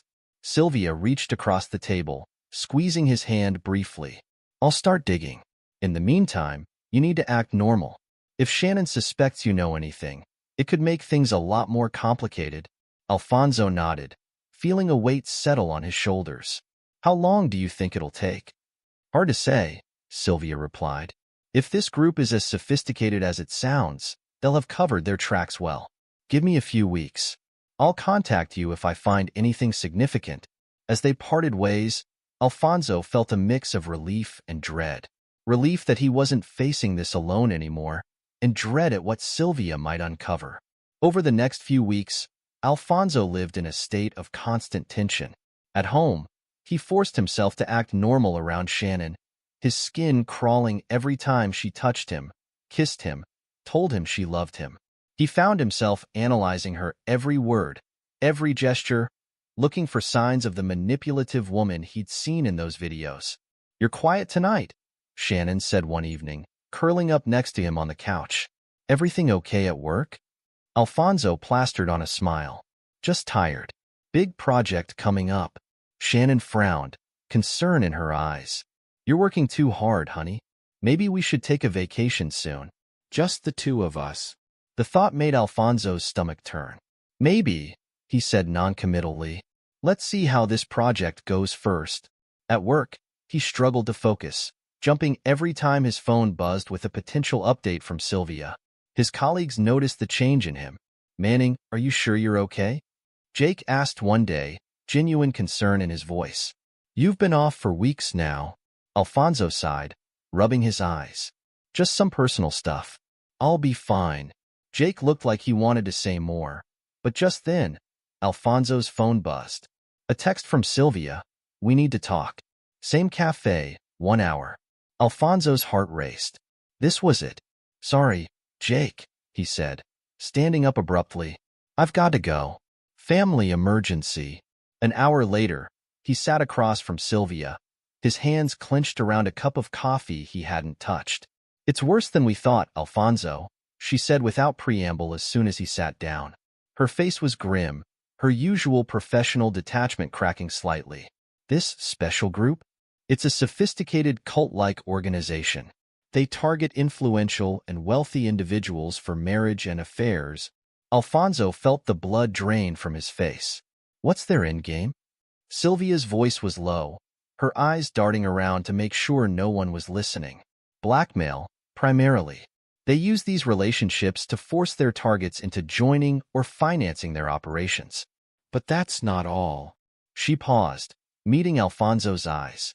"They're involved in large-scale money laundering, identity theft, even human trafficking. And they've got their hooks deep into city government and law enforcement." Alfonso's mind raced, piecing together the implications. The influential men in the videos, a city councilman, a CEO, a prominent philanthropist, all perfect targets. "So Shannon is a key player," Sylvia finished. "I'm sorry, Alfonso, but your wife is at the heart of this organization. From what I've been able to uncover, she's one of their top recruiters." Alfonso felt like he'd been punched in the gut. He'd known it was bad, but this was beyond anything he'd imagined. How long has this been going on?" Sylvia shook her head. "It's hard to say for certain. This group is good at covering their tracks. But from what I've pieced together, Shannon's been involved for at least 3 years. 3 years. Half their marriage." Alfonso's world tilted on its axis. "What do I do now, Sylvia? I can't just go home and pretend everything's normal." Not knowing this, Sylvia leaned forward, her voice urgent. "You have to, Alfonso, at least for a little while longer. This organization is dangerous. If they suspect you know anything, your life could be in danger." She paused, considering. "There's a charity gala coming up next month. A lot of the city's elite will be there, including several people I've identified as likely members of this group. If we're going to expose them, that might be our best chance." Alfonso nodded slowly, his mind already working on a plan. "I'll need your help, Sylvia. We'll only get one shot at this." "You've got it," Sylvia replied without hesitation. "Whatever you need." As they parted ways, Alfonso felt a strange mix of emotions. Horror at what he'd learned, fear for what lay ahead, but also a grim determination. He'd dedicated his life to protecting people. Now, he had the chance to take down an organization that had hurt countless individuals, including him. He squared his shoulders as he walked back to his office. It was time to start planning. The weeks leading up to the charity gala were a blur of careful planning and sleepless nights for Alfonso. Every moment at home felt like a performance, each interaction with Shannon a dangerous dance where one misstep could give everything away. "Are you excited about the gala?" Shannon asked one evening as they got ready for bed. Her voice was light, but Alfonso caught the calculating look in her eyes. He forced a smile. Of course. It's always a good time. You? Shannon's answering smile sent chills down his spine. Oh, absolutely. I have a feeling this year's event will be memorable. If only she knew. Finally, the night of the gala arrived. Alfonso stood in front of the mirror, adjusting his bow tie. The invitation lay on the dresser, a gilded reminder of the night ahead. Shannon emerged from the bathroom, resplendent in a shimmering gown that hugged her curves. You look handsome, she smiled, kissing his cheek. Alfonso fought the urge to recoil, to wipe away the touch of her lips. Thanks, he managed, his voice steady despite the turmoil within. You look beautiful. As they drove to the gala, Alfonso's mind raced. Everything was in place. Weeks of careful planning, of late-night meetings with Sylvia, of calling in favors and making discreet inquiries, would come to fruition tonight. The ballroom was a sea of glittering dresses and crisp tuxedos. Alfonso scanned the crowd, recognizing faces from Shannon's videos. William Caldwell holding court near the bar, his wife oblivious at his side. Gordon Avery laughing with a group of executives, his hand possessively on the small of his assistant's back. Terence Navarro charming a cluster of socialites, his eyes constantly darting to Shannon. I'm going to mingle, Shannon whispered, squeezing his arm before disappearing into the crowd. Alfonso watched her go, noting how she immediately gravitated towards a group of men he didn't recognize. More potential recruits, no doubt. Taking a deep breath, Alfonso made his way to the audiovisual control room. He flashed a fake ID to the young technician at the door. Last-minute changes to the presentation, he explained smoothly. The technician nodded, stepping aside without question. Once inside, Alfonso worked quickly, inserting a flash drive and uploading his carefully edited video. His heart pounded as he set the timer. In just 15 minutes, everything would change. Returning to the ballroom, he grabbed a champagne flute, forcing himself to make small talk as the minutes ticked by. He caught sight of Shannon across the room, her head bent close to William Caldwell's as they spoke in hushed tones.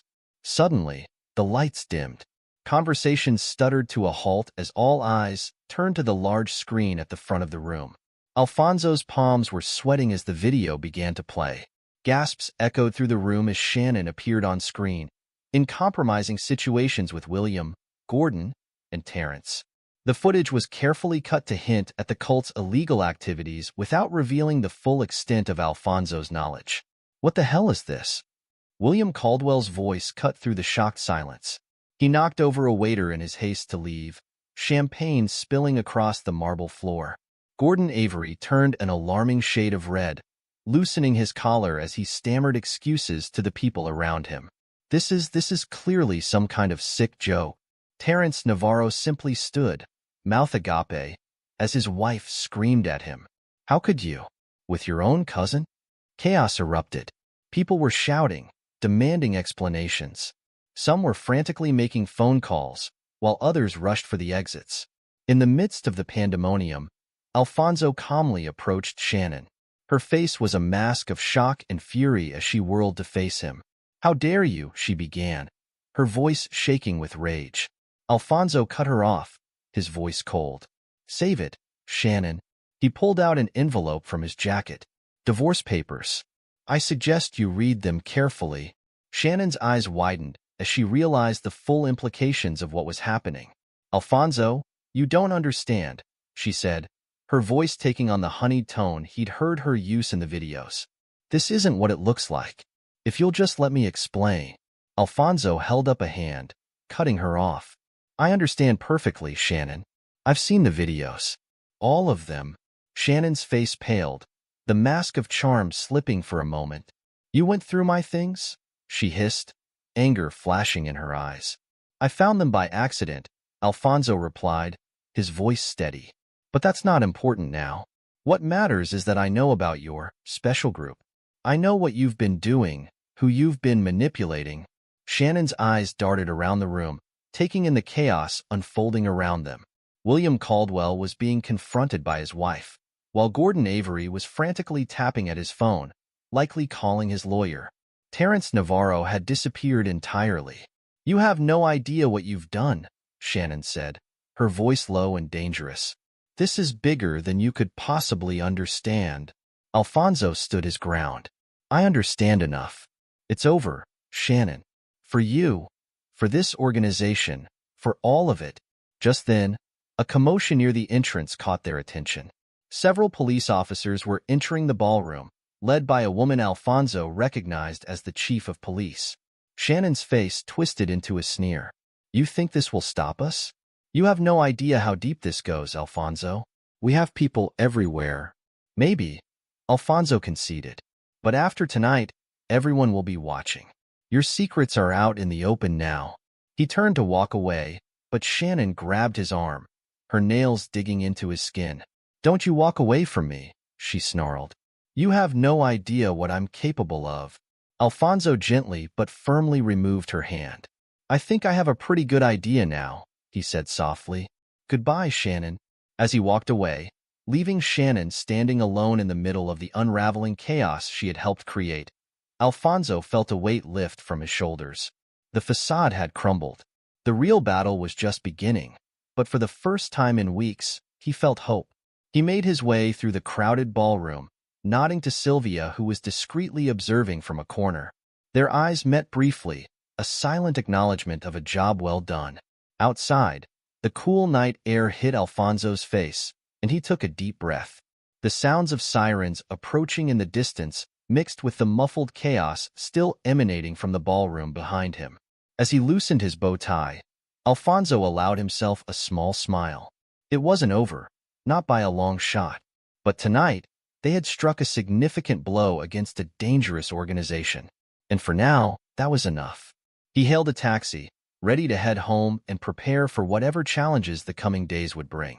As the car pulled away from the curb, Alfonso watched the glittering lights of the gala venue recede in the rearview mirror, symbolically leaving behind the life he had known and stepping into an uncertain but potentially brighter future.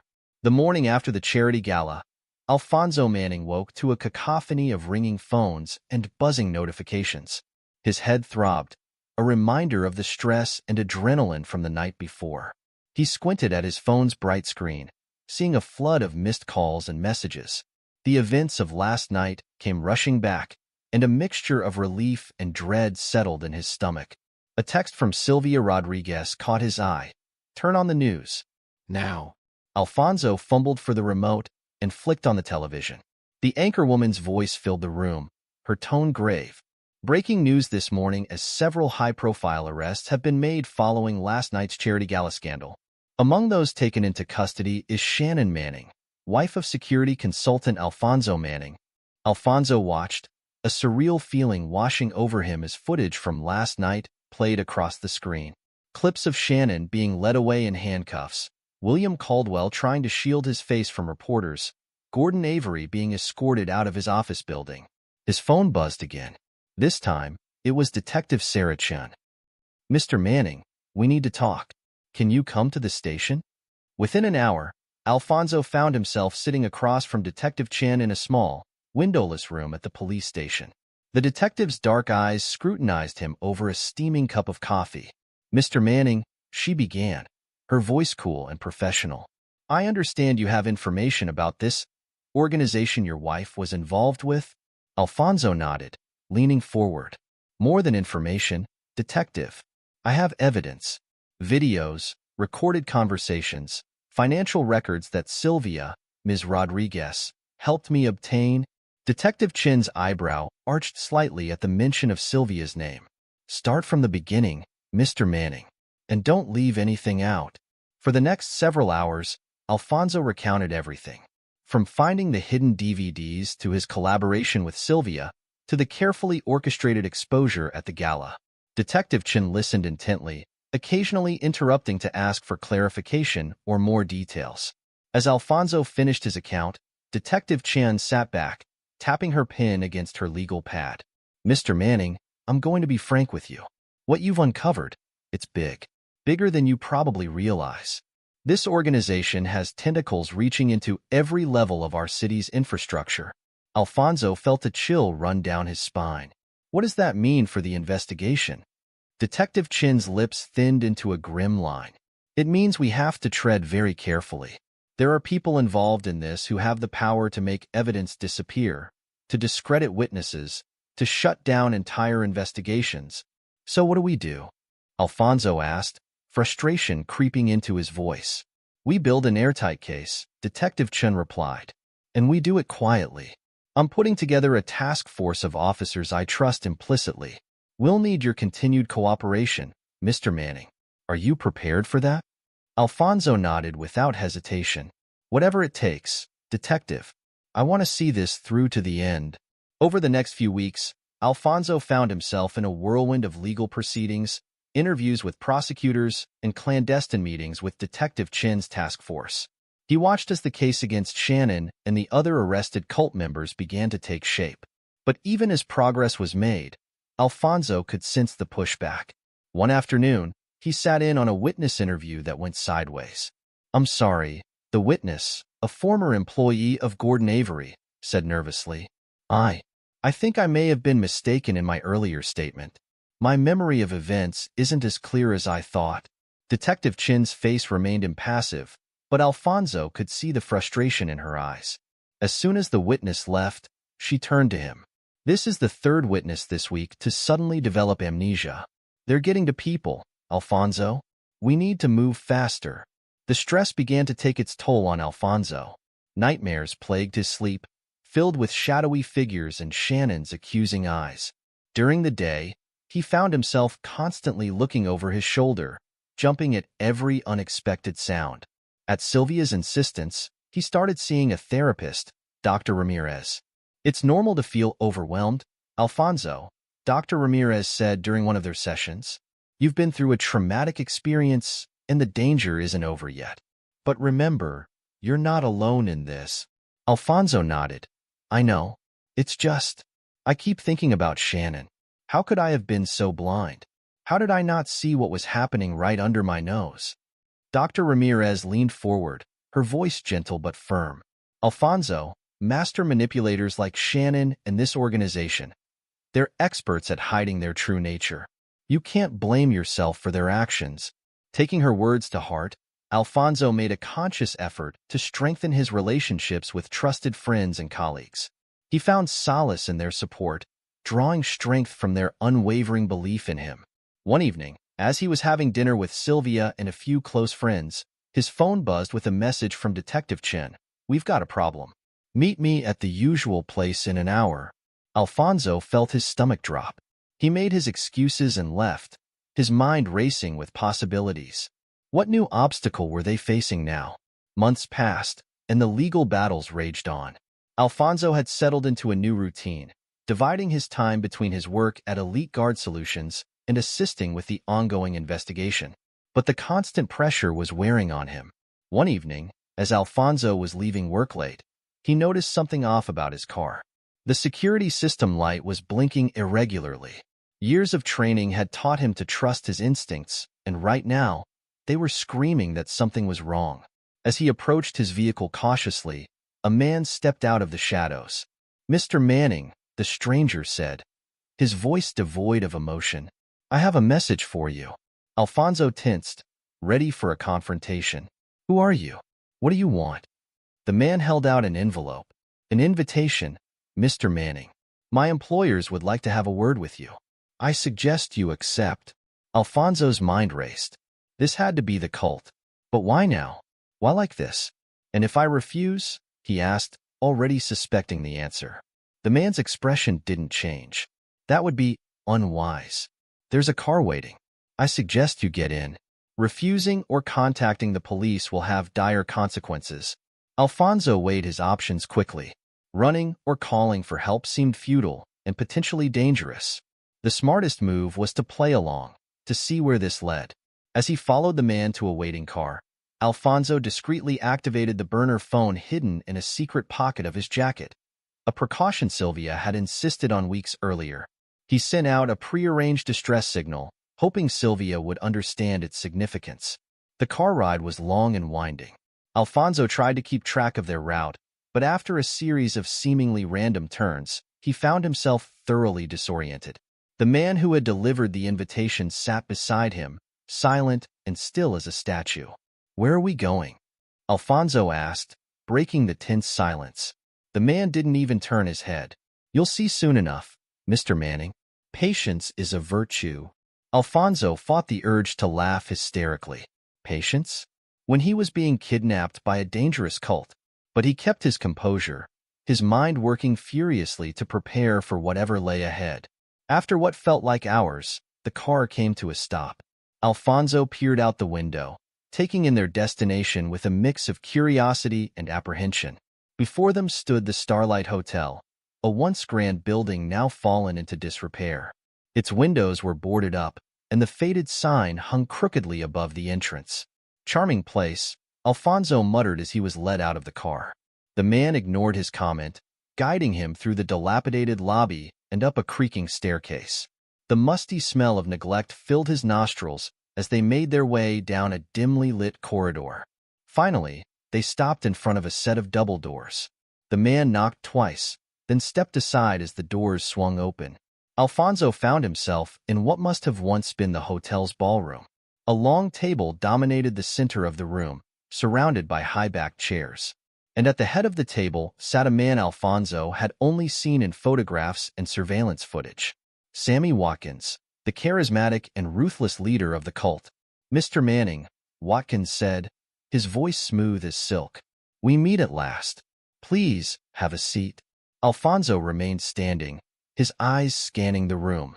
He recognized several faces from the charity gala, men and women who had managed to evade arrest. They watched him with a mixture of curiosity and hostility. I'll stand, thanks, Alfonso replied, keeping his voice steady. What's this about, Watkins? Watkins' smile never wavered. Straight to business, I see. Very well. He leaned forward, steepling his fingers. You've caused us quite a bit of trouble, Mr. Manning, but I'm a reasonable man. I believe we can come to an arrangement. An arrangement? Alfonso echoed, his tone skeptical. Yes, Watkins nodded. This investigation of yours is becoming quite inconvenient. We want you to use your influence to halt it. And of course, we'll need you to assist in Shannon's release. Alfonso felt a surge of anger. You can't be serious. Watkins' eyes hardened. Oh, I assure you, Mr. Manning, I'm quite serious. You have more influence than you realize. A word from you expressing doubt about the evidence, suggesting that perhaps things aren't as clear-cut as they seemed. It could go a long way. And why would I do that? Alfonso asked, though he already knew the answer. Because, Mr. Manning, Watkins replied, his voice taking on a dangerous edge. If you don't, there will be consequences. Your career, your safety, the lives of your loved ones, all of it hangs in the balance. We have reach you can't even begin to imagine. Alfonso's mind raced. He needed time, needed to figure out a way out of this. I need to think about this, he said, trying to keep his voice neutral. Watkins nodded, as if he had expected this response.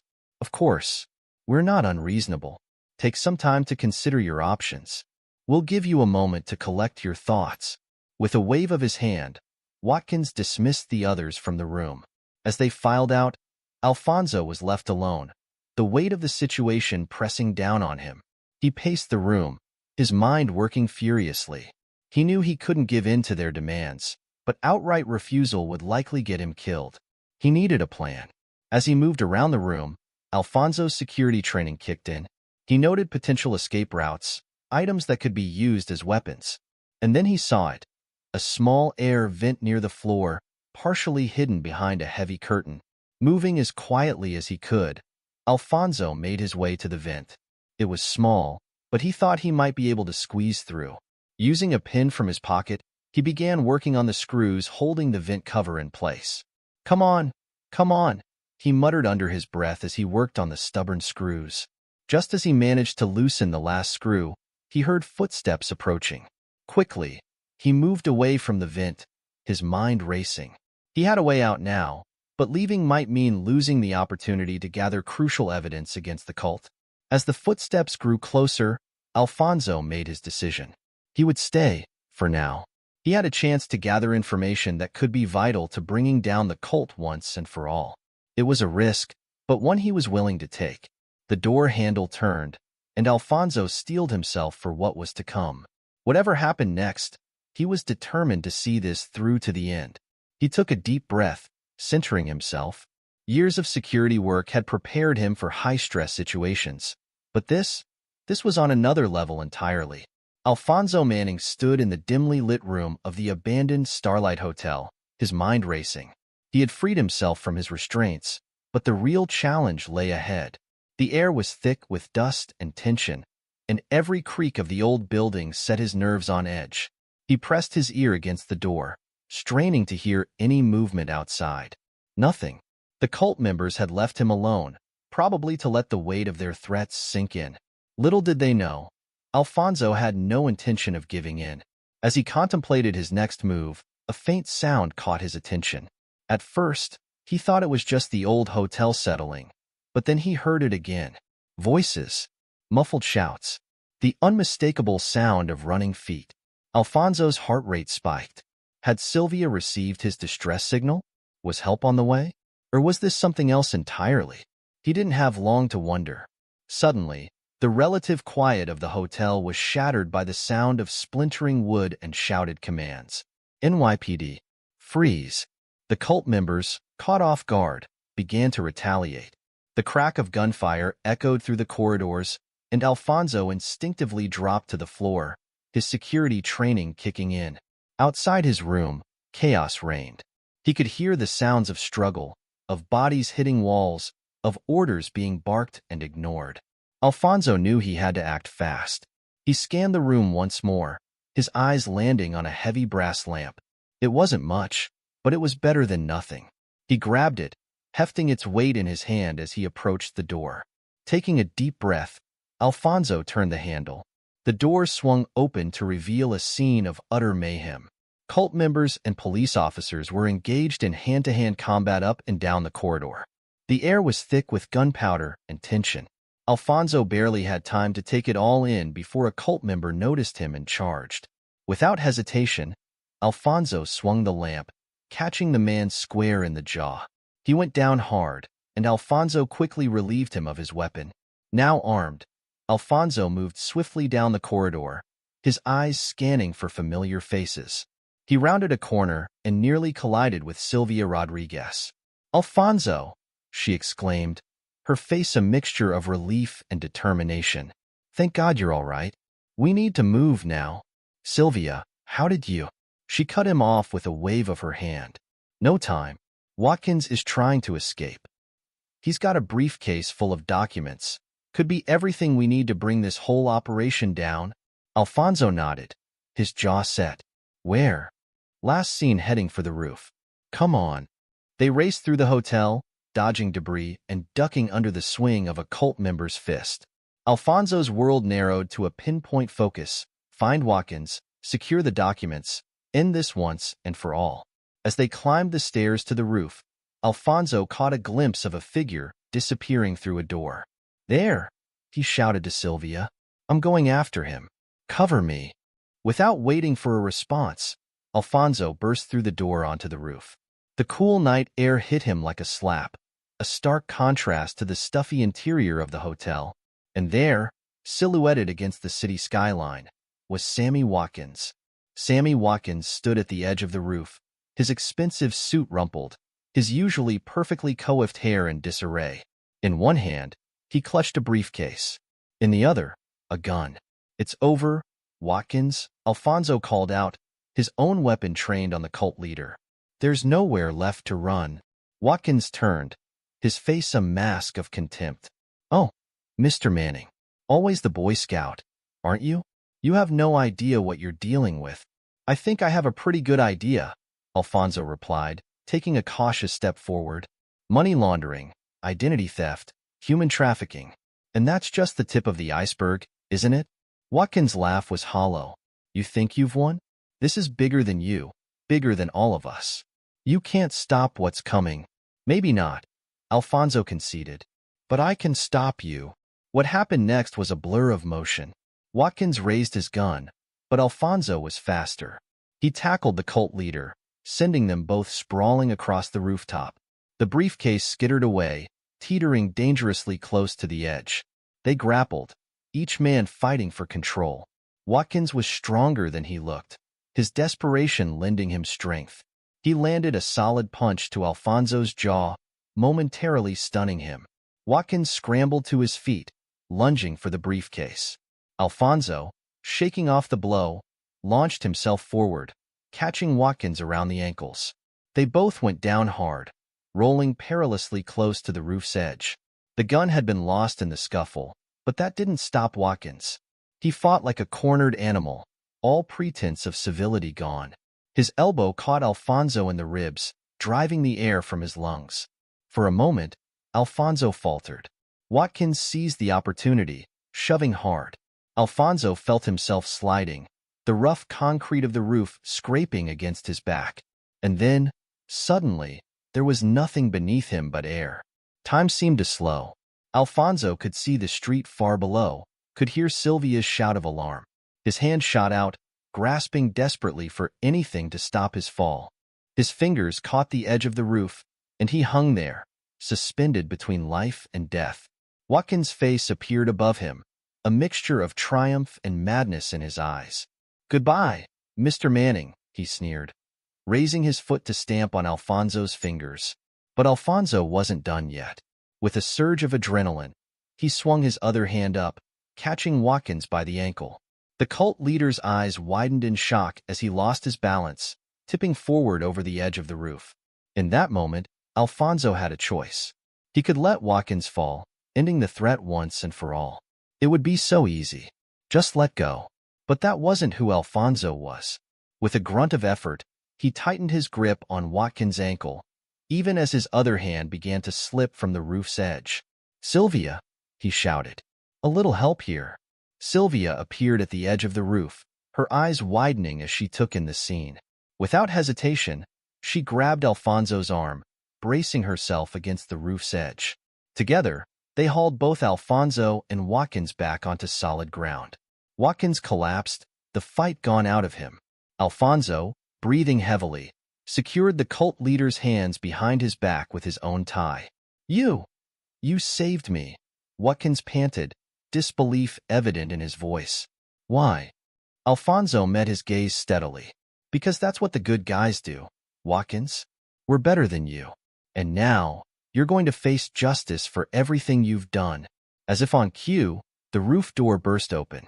Detective Chen and her team poured out, weapons at the ready. They quickly took control of the situation, securing Watkins and retrieving the briefcase.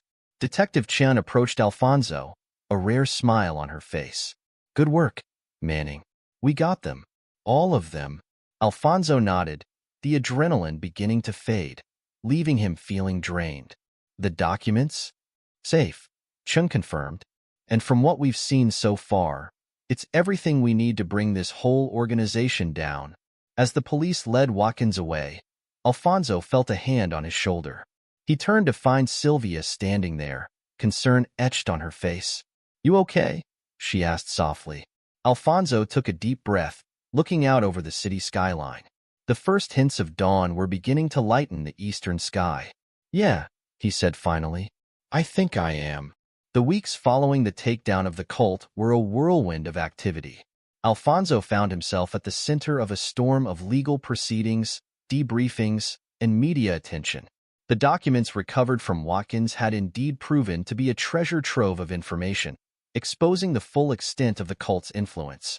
Alfonso sat in Detective Chen's office, watching as she pinned yet another photo to the evidence board. The faces of corrupt officials, business leaders, and even fellow law enforcement officers stared back at him. "It's staggering," Chen said, stepping back to survey the board. "We're looking at the biggest corruption scandal this city has ever seen." Alfonso nodded, feeling a mix of satisfaction and weariness. "How many arrests so far?" 73 as of this morning, Chen replied. "And we're not done yet. Every day, we're uncovering new connections, new crimes."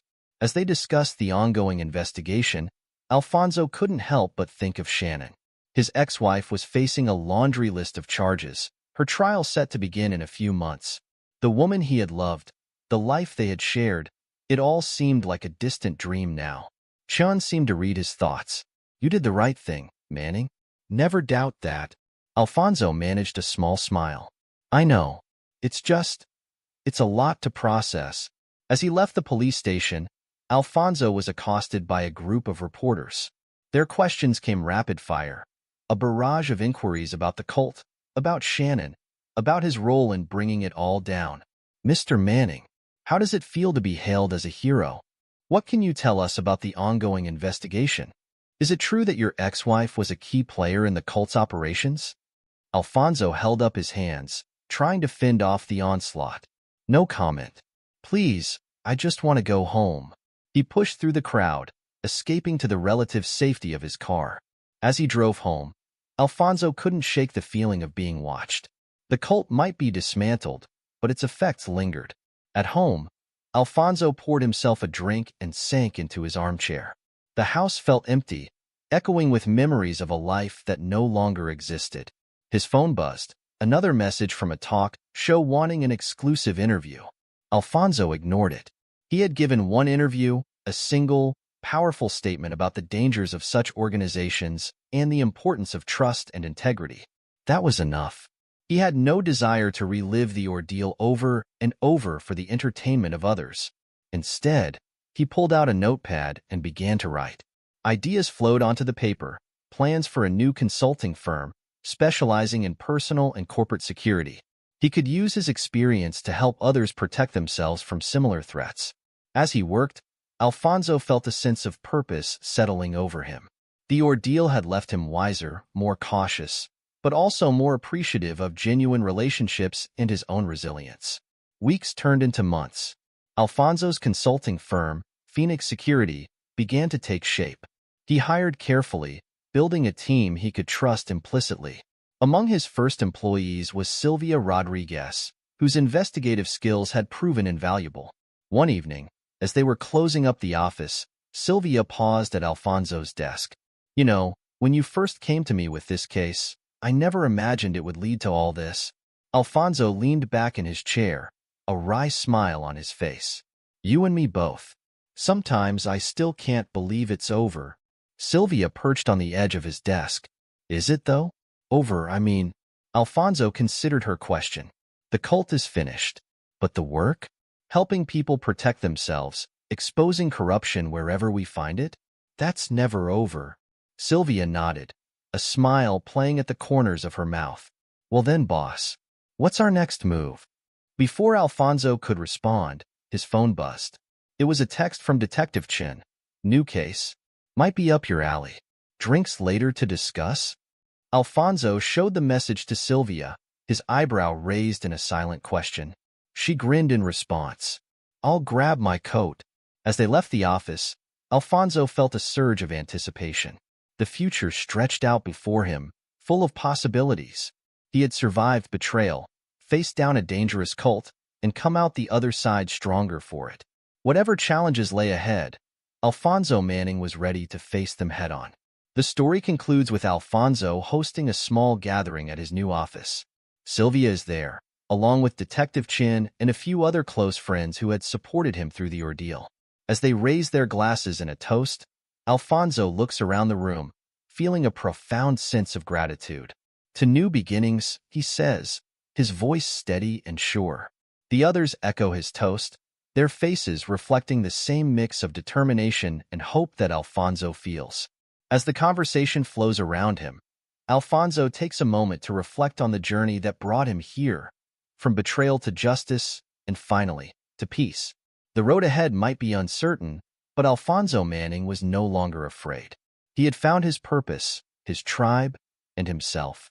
And that, he realized, was the greatest victory of all. This is where our story comes to an end. Share your thoughts in the comment section. Thanks for your time. If you enjoy the story, please subscribe to this channel. Click on the video you see on the screen, and I will see you there. It all started with what seemed like an absolutely ridiculous idea that my wife, or rather now ex-wife, had at that time. One evening, she came up to me, her face filled with excitement, and said that one of her friends had told her about an opportunity for us to spend a week at a ranch. Apparently, this friend had connections, and she assured my wife that it could be a unique experience for us. The whole idea sounded a bit strange to me, so I asked, What do you mean by a vacation? Are we supposed to go there and work? I wasn't keen on spending my time off doing farm chores or something similar, and I wasn't afraid to make that clear. My wife laughed and assured me that it was nothing like that. She said it would be more of an excursion, living there for a week, observing animals, riding horses, and just enjoying life away from the city. She emphasized that this was a special deal, something we were getting only because of her friend's connections. To be honest, I wasn't too thrilled about it at first. I'm a straightforward man who likes clear plans, and this whole situation seemed a bit too vague for my liking. I asked her if we could really trust these people, considering they were strangers. My instinct is always to be cautious, especially when it involves going somewhere remote with people I don't know. But she just smiled and said, "You'll see. It'll be fine."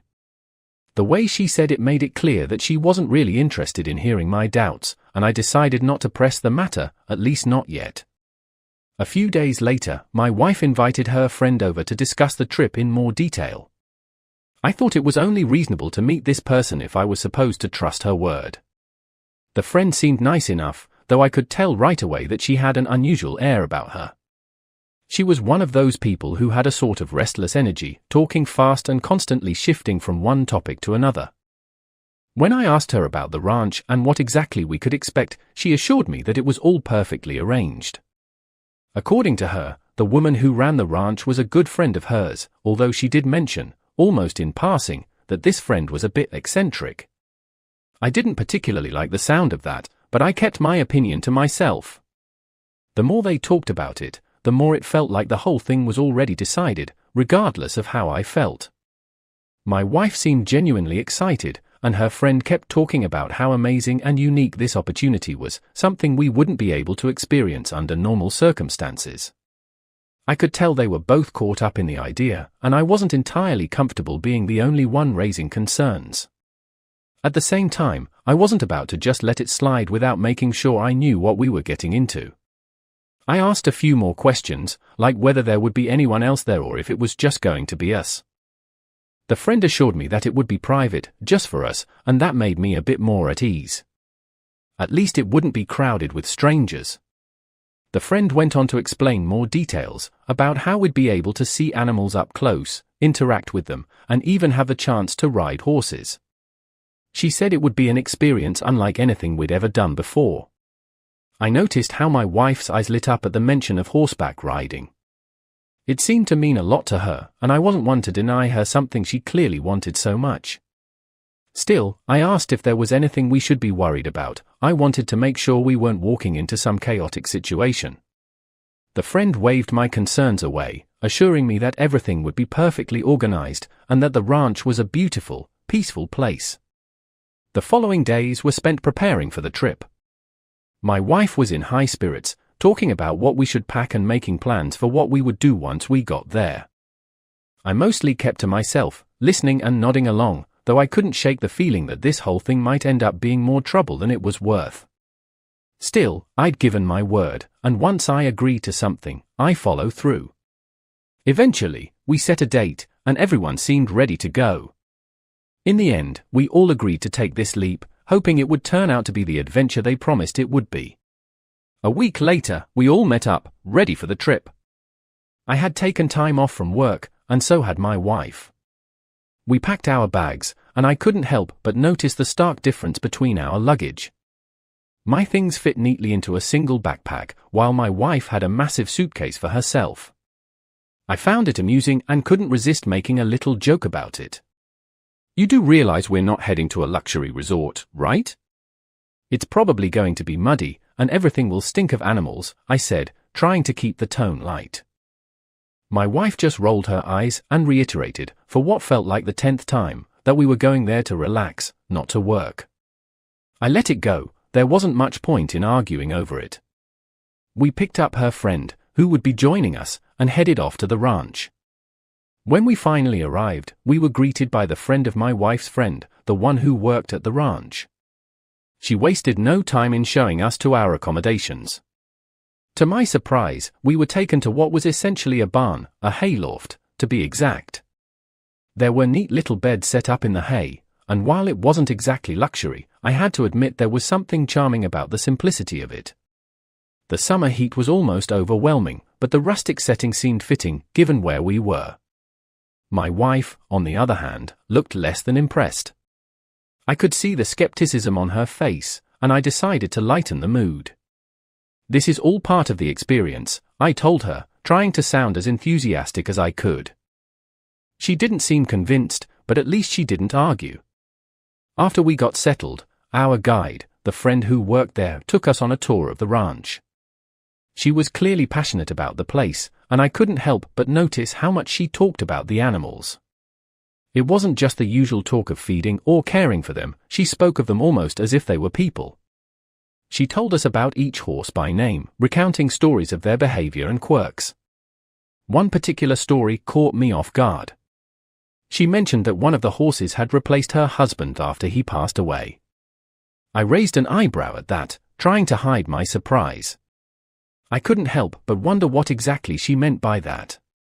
My wife shot me a warning glance, as if to say, "Don't you dare make a comment," so I kept my mouth shut, though my curiosity remained. We continued walking around, seeing the different parts of the ranch, the stables, the pastures, the small garden where they grew vegetables. It was a lot to take in, and while I wasn't exactly thrilled about the whole idea initially, I had to admit that there was something peaceful about the place. The animals seemed well cared for, and there was a sense of routine that I could appreciate. The friend working there kept up her commentary, explaining how things operated and what we could expect during our stay. She was clearly knowledgeable, though I couldn't shake the feeling that she was just a bit too attached to the animals. It wasn't necessarily a bad thing, just different. Later that day, as the sun began to set, we gathered for dinner. It was a simple meal, but it felt fitting for the setting. We all sat around a large wooden table, and I noticed how the atmosphere seemed to shift as the evening went on. The conversation flowed easily, mostly focused on the ranch, the animals, and what we could expect in the coming days. I didn't say much, preferring to listen and take it all in. The friend who worked there dominated the conversation, once again talking at length about the animals. She had a way of making everything about them, whether it was the way they interacted with each other or the roles they played on the ranch. My wife seemed interested, nodding along, while I mostly kept my thoughts to myself. At one point, the friend brought up an upcoming visitor. She said there would be someone else joining us soon, and she made a point of telling us not to be too alarmed by him. Apparently, this person had a penchant for joking around, and she warned us to be on our guard. I wasn't quite sure what to make of that. It seemed a bit odd to me to warn guests about someone before they even arrived, but I decided not to read too much into it. My wife's friend seemed unfazed, and my wife herself just nodded, as if it was the most normal thing in the world. I, however, couldn't help but wonder what kind of jokes we were supposed to be prepared for. The friend went on to elaborate a bit, saying that this person was known for his unpredictable sense of humor and that he loved to surprise people. I wasn't exactly thrilled to hear that. I like things to be straightforward, and surprises aren't exactly my idea of fun, especially not when I'm in an unfamiliar place surrounded by people I don't really know. But I decided to keep my thoughts to myself for the time being. After all, we were here now, and I wasn't about to start complaining right away. Besides, I figured it might not be as bad as she made it sound. Maybe it was just her way of preparing us for someone who was a bit more eccentric than usual. As dinner wrapped up, I could tell that my wife was still excited about the whole experience, and that, more than anything, kept me from voicing my concerns. She deserved this time away, and if it meant dealing with a few odd characters along the way, then so be it. The friend who worked there seemed genuinely invested in making sure we had a good time, and I figured that was worth something. We finished our meal, and as the sun dipped below the horizon, the air finally started to cool. I looked around at the others, all chatting and laughing, and decided that maybe, just maybe, this wouldn't be as strange as I initially thought. As the night fell and we prepared to settle in, I couldn't help but notice the strong scent of hay that filled the entire space. It was different from anything I was used to, a combination of earthiness and something almost comforting. It wasn't what I would call pleasant, but it had its own charm. We lay down on our makeshift beds in the hayloft, and as I looked around, I realized that this was definitely far from what I expected when my wife suggested a vacation. I tried to push away my thoughts and make the best of it, but something about the whole setup made me uneasy. I turned to my wife and commented, "These people are definitely unusual." Especially that bit about the horse replacing her husband. There was something there that didn't sit right with me. I didn't mean to sound judgmental, but I was genuinely puzzled. My wife frowned at my comment and gave me a disapproving look. "That's not fair," she said, her voice low but firm. "Talking about her late husband like that, it's just disrespectful." I shrugged, not really wanting to argue. It wasn't like I was trying to insult the woman, it was just strange to me. I didn't say anything more, knowing that pushing the subject would just make things worse.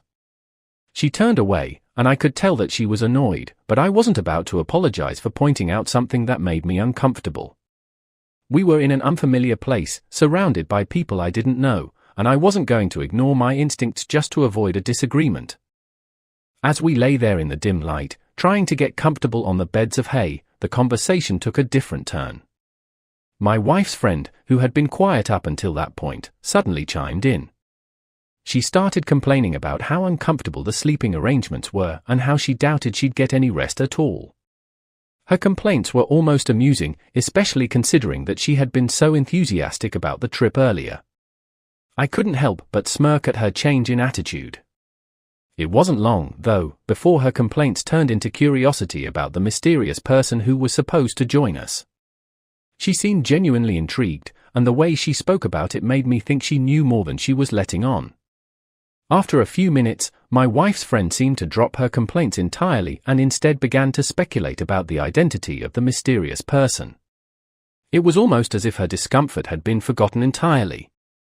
She spoke with such energy that it became almost comical. She mentioned that it might be the brother of the woman who worked at the ranch, someone she hadn't seen in years. Apparently, he worked on a different ranch, though she never quite explained why. It was clear that there was some kind of story there, but she danced around the details. I listened quietly, trying to piece together what little information she provided, but it wasn't much to go on. The way she talked about him made it seem like he was some kind of enigma, someone with a past that nobody really understood. At one point, my wife's friend began reminiscing about the brother of the woman who worked at the ranch, about how they used to play together as kids and how he always had a wild streak. She spoke with a mix of fondness and exasperation, describing how he would always get them into trouble. It was clear that she cared about him, but there was also a hint of worry in her voice. She mentioned that he had always been a bit unpredictable, and that was part of the reason why no one really knew what he was up to now. My wife listened intently, clearly fascinated by the story. I, on the other hand, was starting to feel like this was more information than I needed. The more I heard, the more I felt like this person might be more trouble than he was worth. Eventually, the conversation began to wind down, and the exhaustion of the day caught up with us. It was nearly 3 a.m. by the time we finally decided to call it a night. My wife's friend had talked herself hoarse, and even my wife seemed ready to get some sleep. I lay back, closing my eyes and trying to block out the lingering thoughts that still nagged at me.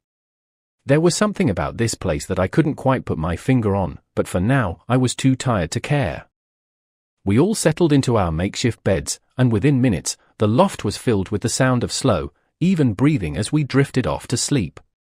The next morning, we were awakened early by the sound of someone calling out to us, urging us to get up. It was time for breakfast, and after that, we would be heading out for a ride on the horses. The sun was already high, and the heat of the summer day was beginning to settle in. We gathered ourselves, shook off the drowsiness, and headed out to join everyone for a simple breakfast. The mood was light, and the conversation centered around the day's plans. As we ate, I turned to my wife's friend and asked her, "So, is it going to be your brother joining us today?" She nodded, confirming my assumption. There was a hint of something in her eyes, maybe excitement, maybe apprehension, but I didn't dwell on it. After breakfast, we made our way towards the stables. As we approached, I saw him for the first time. He was standing near the horse paddock, tall and seemingly confident. At first glance, there was nothing particularly strange about him. He looked like an ordinary ranch worker, dressed in worn-out jeans and a faded shirt, his hands resting comfortably on the fence as he watched the horses. The way he held himself gave off an air of familiarity with the place, but I could sense something else underneath, something I couldn't quite put my finger on. We all greeted each other, and he seemed polite enough, his smile easy and casual. He offered to help my wife's friend get up on her horse, and she accepted, climbing onto the fence so he could give her a boost. Just as he was helping her into the saddle, the atmosphere shifted abruptly. From across the paddock, an old man, clearly someone in charge, came storming over, his voice raised in anger. He shouted at the young man, his tone dripping with frustration, "Get away from that horse. How many times do I have to tell you? Haven't you learned by now?" The sudden outburst caught all of us off guard. The young man quickly stepped back, raising his hands in a gesture of surrender. He mumbled an apology, his expression a mix of embarrassment and irritation, and then hurried away without another word. The old man, realizing that we were all watching, gave us an awkward nod before turning and leaving as quickly as he'd arrived. The tension in the air lingered, and I could feel the curiosity bubbling inside me. Once the commotion had settled, I asked what that was all about. The young man's sister, the one who worked at the ranch, looked uncomfortable, clearly unsure of how to respond. Before she could say anything, her brother, who had now returned, albeit looking slightly sheepish, spoke up. He explained, in a casual tone that seemed almost rehearsed, that it all stemmed from something that happened when he was younger. Apparently, he had been messaging his then-girlfriend late at night, and she had mentioned wanting to be swept off her feet by a prince on a white horse. In an impulsive attempt to impress her, he had stolen one of the horses from the ranch in the middle of the night. They had gone for a ride, but things hadn't gone as planned. The horse threw them both off, then bolted into the darkness. They had searched for it, but it was never found. His father, furious over the incident, had banned him from being near the horses, which was why he had ended up working at another ranch. The story, while told with a certain light-heartedness, left me with an uneasy feeling.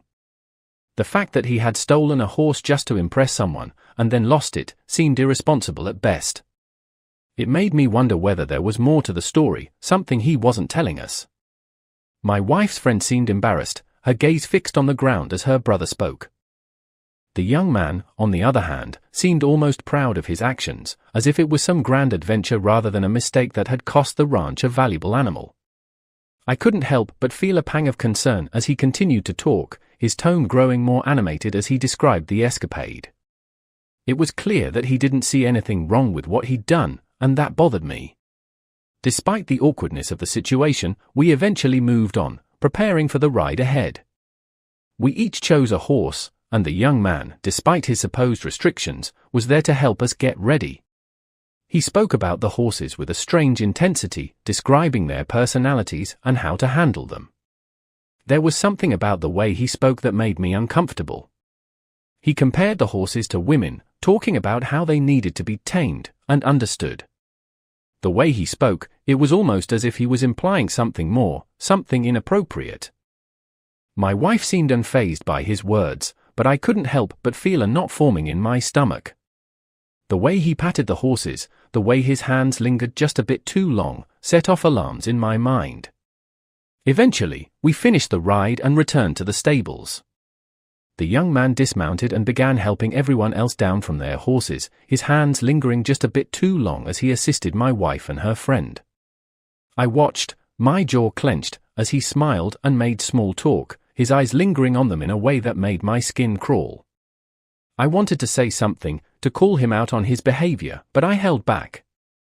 We were guests here, and I didn't want to cause a scene, not yet, anyway. Instead, I focused on getting my horse settled, keeping a close eye on him the entire time. Once everything was done, we headed back to the hayloft to rest. The day had been long, and the heat had taken its toll on all of us. My wife and her friend were still chatting, their spirits high from the ride, while I remained quiet, my thoughts focused on the young man and his strange behavior. There was something about him that didn't sit right with me, and I couldn't shake the feeling that we hadn't seen the last of his antics. For now, though, it was time to rest. We were all exhausted, and as the sun dipped below the horizon, we settled in for the night, hoping that tomorrow would bring a more straightforward day. After all the riding and the strange interactions, sleep came easily, and soon the hayloft was filled with the soft sounds of people drifting off, the day's events fading into the quiet of the night. It was only the second day, but I could feel that something was off.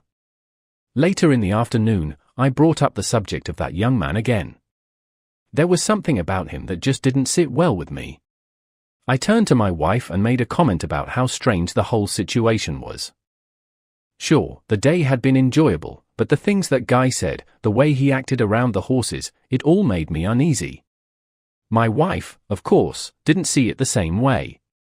She brushed it off as me overreacting.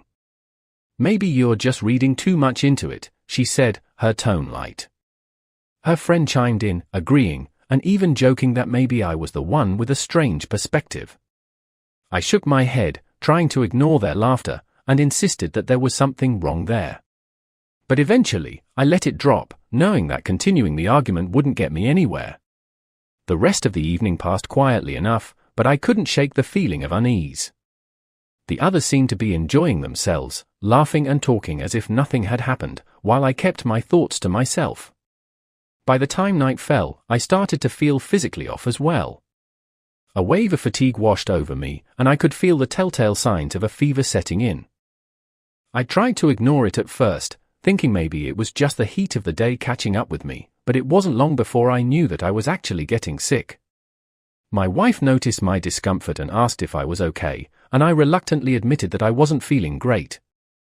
They suggested that maybe I should head back home if I was feeling unwell. It wasn't the worst idea, but there was no way I was going to leave them here alone. Not with that guy hanging around. I told them as much, saying, "No, I'll stay. I brought you here, and I'll make sure to get you back." My wife gave me a skeptical look but didn't push the matter any further. I could see that she was concerned, but she knew me well enough to understand that I wasn't going to change my mind. So, I stayed put, trying to rest and hoping that whatever this was would pass quickly. The last thing I wanted was to spend the rest of this trip laid up and useless. Later in the evening, the woman who worked at the ranch came by to check on me. She took one look at me and said I needed something to help bring down the fever. She disappeared for a few minutes and came back with a mug of something steaming. She handed it to me and said it was tea with goat fat. I looked at the mug skeptically, the oily surface shimmering in the dim light. She insisted it was an old remedy that would help, and I figured I didn't have much to lose, so I took a sip. The taste was as bad as I expected, and it took everything in me not to gag. The others couldn't help but laugh at the face I made, and even I had to admit it was pretty awful. But if it worked, I'd be grateful. Just as I was trying to get through the tea, the young man, the brother, showed up. He walked in with his usual confident swagger, and immediately the atmosphere shifted. He looked at the women and said, "All right, ladies, come with me. I'm about to show you some sizes you've never seen before." His tone was playful, but there was something about the way he said it that rubbed me the wrong way. I narrowed my eyes, trying to figure out what he meant. "What sizes?" I asked, my tone sharp. He glanced back at me with a grin and said, "The bulls. We're going to go see the bulls. Maybe I'll even show them a little red cloth, give you a show." The women seemed intrigued, exchanging glances before getting up to follow him. I watched them go, a knot of irritation forming in my chest. There was something about the way he spoke, the way he carried himself, that made me want to tell him to back off. But I held my tongue, knowing that starting something now wouldn't do any good. Instead, I stayed where I was, sipping at the disgusting tea and trying to focus on anything other than the unease that seemed to grow stronger with every passing minute. Once they left, the place felt eerily quiet. The only sounds were the faint rustling of the hay and the distant noises of the animals outside. I leaned back, trying to make myself comfortable and hoping that the tea would start working soon. I couldn't shake the feeling that I should have gone with them, but my body felt too heavy, too weak to move. I wasn't in any condition to be of much help to anyone right now, and that only made the irritation grow. I hated feeling this useless, especially here, in a place that already made me uneasy. I took another sip of the tea, forcing it down despite the awful taste. It wasn't just the fever that had me on edge. It was everything: the strange behavior of the young man, the way my wife seemed to brush off my concerns, the fact that I was now stuck here feeling like I was falling apart. I couldn't remember the last time I'd felt this powerless, and I didn't like it one bit. I tried to push the thoughts away, telling myself that it was just the fever making everything seem worse. But deep down, I knew that wasn't entirely true. There was something wrong here, and I wasn't about to ignore it. So, I stayed put, lying back in the hay, the mug of tea resting in my hands. I could hear faint laughter in the distance, the sound of my wife and her friend with that guy, and it made my skin crawl. I wanted to get up, to follow them and make sure everything was okay, but my body refused to cooperate. Instead, I closed my eyes, taking slow, measured breaths, and tried to convince myself that they'd be fine. For now, all I could do was lie there, sipping on that awful tea, and wait for whatever came next. Later that evening, my wife returned, her face flushed with excitement. She wasted no time in telling me about the young man and how charming he was. She described how he had been showing off with the bull earlier, his agility and confidence impressing everyone who watched. She said that he had promised to stop by later in the night to give us some sort of performance. The way she spoke about him made me uneasy. I could feel the tension in my chest as she went on, and I finally interrupted her.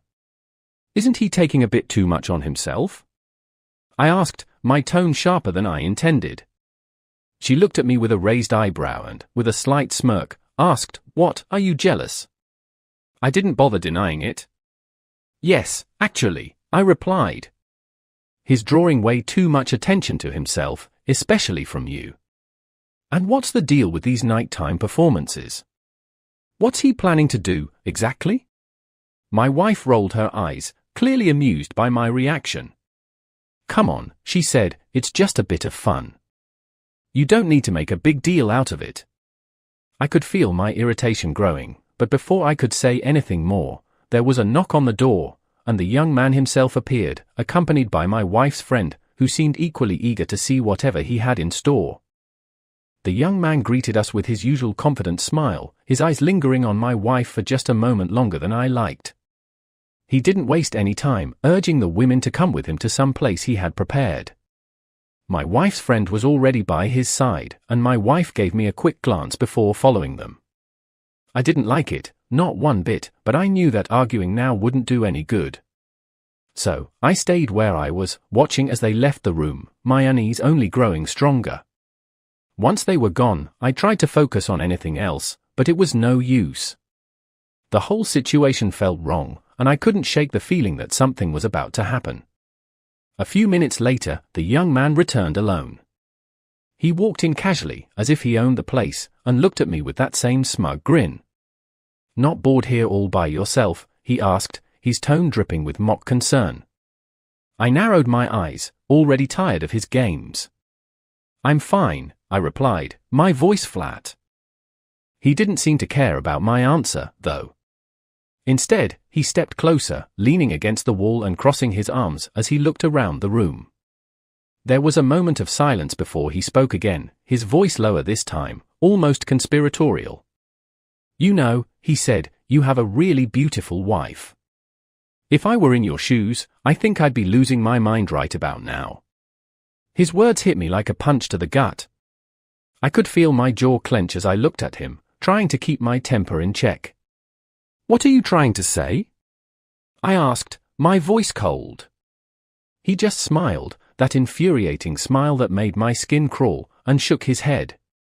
"Nothing," he said, his tone light. "Just thought I'd check in on you, see how you were doing." He pushed himself away from the wall and turned to leave, his steps unhurried, as if he had all the time in the world. I watched him go, my hands balled into fists at my sides. There was something about him that made every instinct in me scream that he was trouble, but for now, there wasn't much I could do. I stayed where I was, my thoughts racing. The audacity of the guy was unbelievable. The way he spoke about my wife, the way he seemed to think he could just waltz in here and say whatever he wanted without any consequences, it made my blood boil.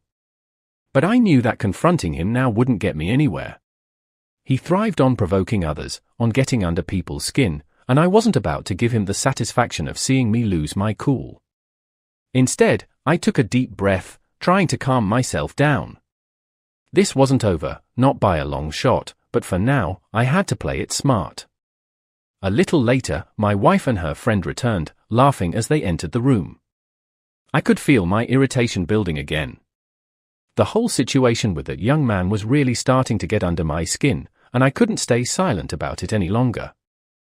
I turned to my wife and said, "It looks like you've really gotten under his skin. I think it's best if you stop interacting with him until I get back on my feet." My tone was serious, and I could see the laughter vanish from her face. She stared at me, incredulous. "What the hell are you talking about?" she asked, her voice filled with irritation. I held my ground, refusing to back down. "Can't you see what he's doing? He's making moves on you, and he's only doing it because I'm not in a position to stop him right now. He's taking advantage of the situation," I said, my voice calm but firm. My wife rolled her eyes, clearly unimpressed with my assessment. "That's nonsense," she snapped. "You're just being paranoid. Maybe if you'd get better sooner, you'd see that there's nothing going on." She was clearly frustrated, and her friend looked equally annoyed, as if I was the one causing all the problems here. I knew I wasn't going to convince her, not in the state she was in. She was too caught up in the excitement of being here, too blinded by the novelty of it all to see what was really happening. I didn't like it, but there wasn't much I could do about it at the moment. She looked at me, her eyes narrowed, and said, "Listen, we're only here for a couple more days. Can you just try to have some sense and not turn into some controlling jerk?" The word stung, but I tried not to let it show. I knew she was frustrated, but I also knew that I was right about this guy. I wasn't imagining things, and I wasn't going to let him get away with it. Despite the tension between us, my wife and her friend were soon back to their cheerful selves. They mentioned that the woman who worked at the ranch had called them over for something, and before I could say anything more, they were heading out again. I watched them leave, feeling a mix of frustration and helplessness. I wanted to be the one to protect her, to make sure she was safe, but in my current state, there was little I could do. I hated feeling this powerless, and the fact that she didn't seem to take my concerns seriously only made it worse. I could hear their laughter as they walked away, and it grated on my nerves. After they left, the room felt empty and cold. I lay back, staring at the ceiling, trying to make sense of everything. I couldn't shake the feeling that I was right about that young man, that he was playing some kind of game and using my absence to get closer to my wife. The worst part was, I couldn't be there to stop it. I felt trapped, lying there with a fever, unable to act while everything seemed to be falling apart around me. My instincts told me that something was wrong, and I had never been one to ignore my instincts. But for now, all I could do was wait and hope that she would come to her senses before it was too late. Despite everything, I still felt pretty awful. The fever hadn't let up, and my energy was almost non-existent. My body ached, my head throbbed, and I knew that I wasn't going to be able to do much until I recovered. It was a frustrating feeling, knowing that I couldn't act, couldn't protect my wife the way I wanted to. But I wasn't going to give up. I was determined to get through this, to get back on my feet and take control of the situation. For now, though, all I could do was wait, my frustration simmering as I lay there, feeling as if time had come to a standstill. I must have dozed off at some point, the exhaustion finally getting the better of me. My sleep was restless, filled with disjointed images and a sense of unease that never seemed to go away. It wasn't long before I was abruptly awakened by the sound of something heavy hitting the ground below. I opened my eyes, my heart pounding, and instinctively leaned over the edge of the hayloft to see what was going on. What I saw made me freeze. There, lying on the ground, was my wife, still fully clothed, but covered from head to toe in some sort of thick white liquid. The smell hit me almost immediately. It was a pungent mix of alcohol and something else I couldn't quite identify.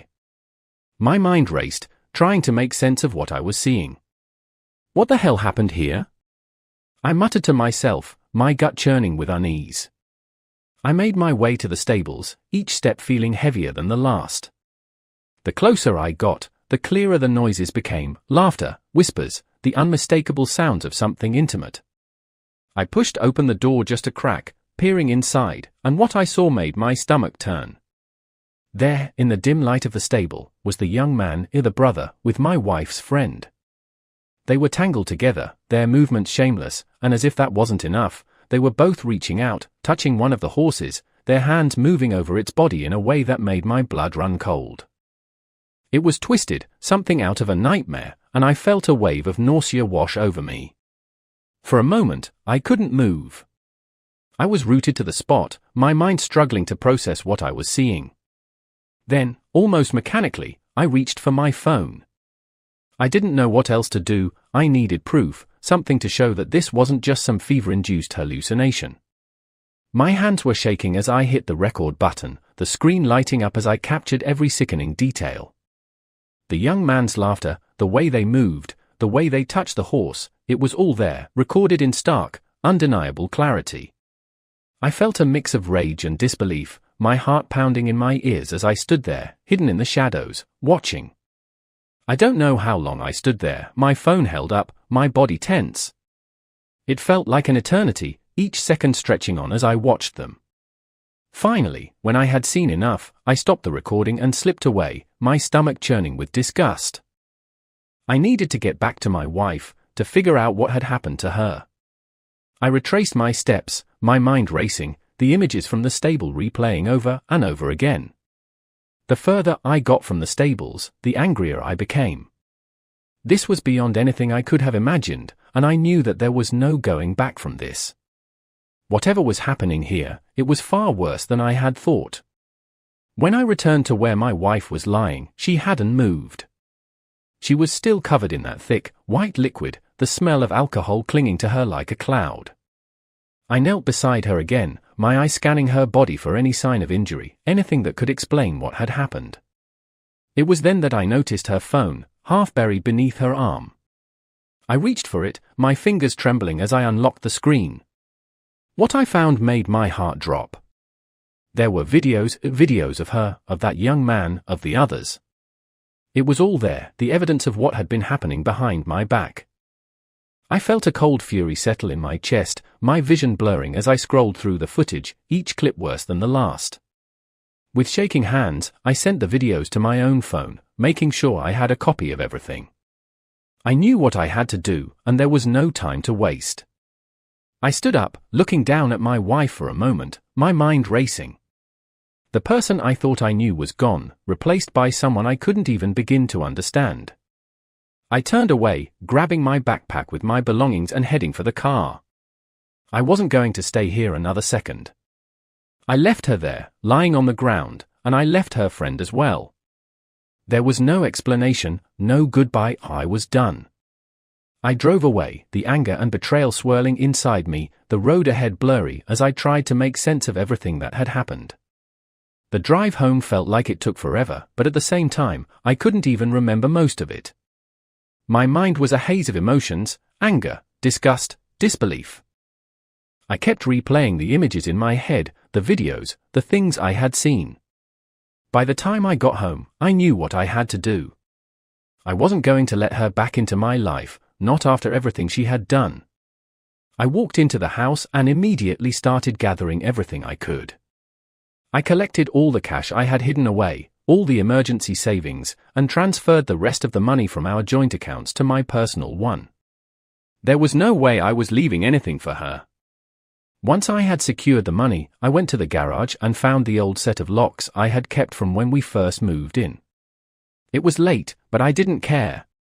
I spent the next few hours replacing every lock in the house. The front door, the back door, even the windows. I wasn't going to take any chances. By the time I was finished, it was well past midnight, and I was exhausted. But it didn't matter. I had done what needed to be done. I took the new keys, put them in my pocket, and locked the door behind me. This was my house now, she had no place here anymore. Morning came sooner than I expected, and with it came the inevitable. My wife showed up, banging on the door, her voice loud and demanding. I could hear her through the door, shouting my name, asking what the hell I was doing and why I had left her there. I ignored her at first, my heart pounding in my chest as I listened to her pounding on the door. She called my phone, and I let it ring a few times before finally picking up. "What are you doing?" "Let me in," she shouted, her voice filled with anger and confusion. I took a deep breath, trying to keep my voice steady. "There's going to be a surprise for you," I said, my words clipped. And with that, I hung up, walking to the bedroom to gather her things. I didn't hold back. I grabbed all of her clothes, her shoes, everything she had left in the house, and started throwing it out the window. Piece by piece, I tossed it all onto the lawn, the pile growing as I worked. I could hear her outside, her voice rising as she realized what I was doing. She started screaming, demanding that I stop, but I didn't listen. This was my way of showing her that I was done, that there was no coming back from what she had done. She had made her choices, and now she was going to live with the consequences. I kept going until there was nothing left of hers inside the house, my anger fueling every movement. Suddenly, I heard a loud crash from the back of the house. I rushed to see what had happened, my heart pounding. She had taken a stone and shattered the glass of the back door, forcing her way inside. I stood there, stunned for a moment as she stumbled through the door, her eyes wild with anger. "What the hell are you doing?" she screamed, her voice echoing through the house. I could hardly believe what I was seeing. She had actually broken into the house, as if she still had any right to be here. My shock quickly turned to anger, and I stepped forward, my voice cold. "How dare you?" I said, my hands trembling. "After everything you've done, you think you can just come back here?" She looked at me, her expression shifting from anger to something else, something almost like fear. "What are you talking about?" she demanded, her voice cracking. I took out my phone, opening the videos, and held it up for her to see.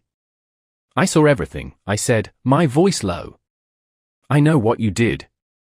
I saw you with him, with the others.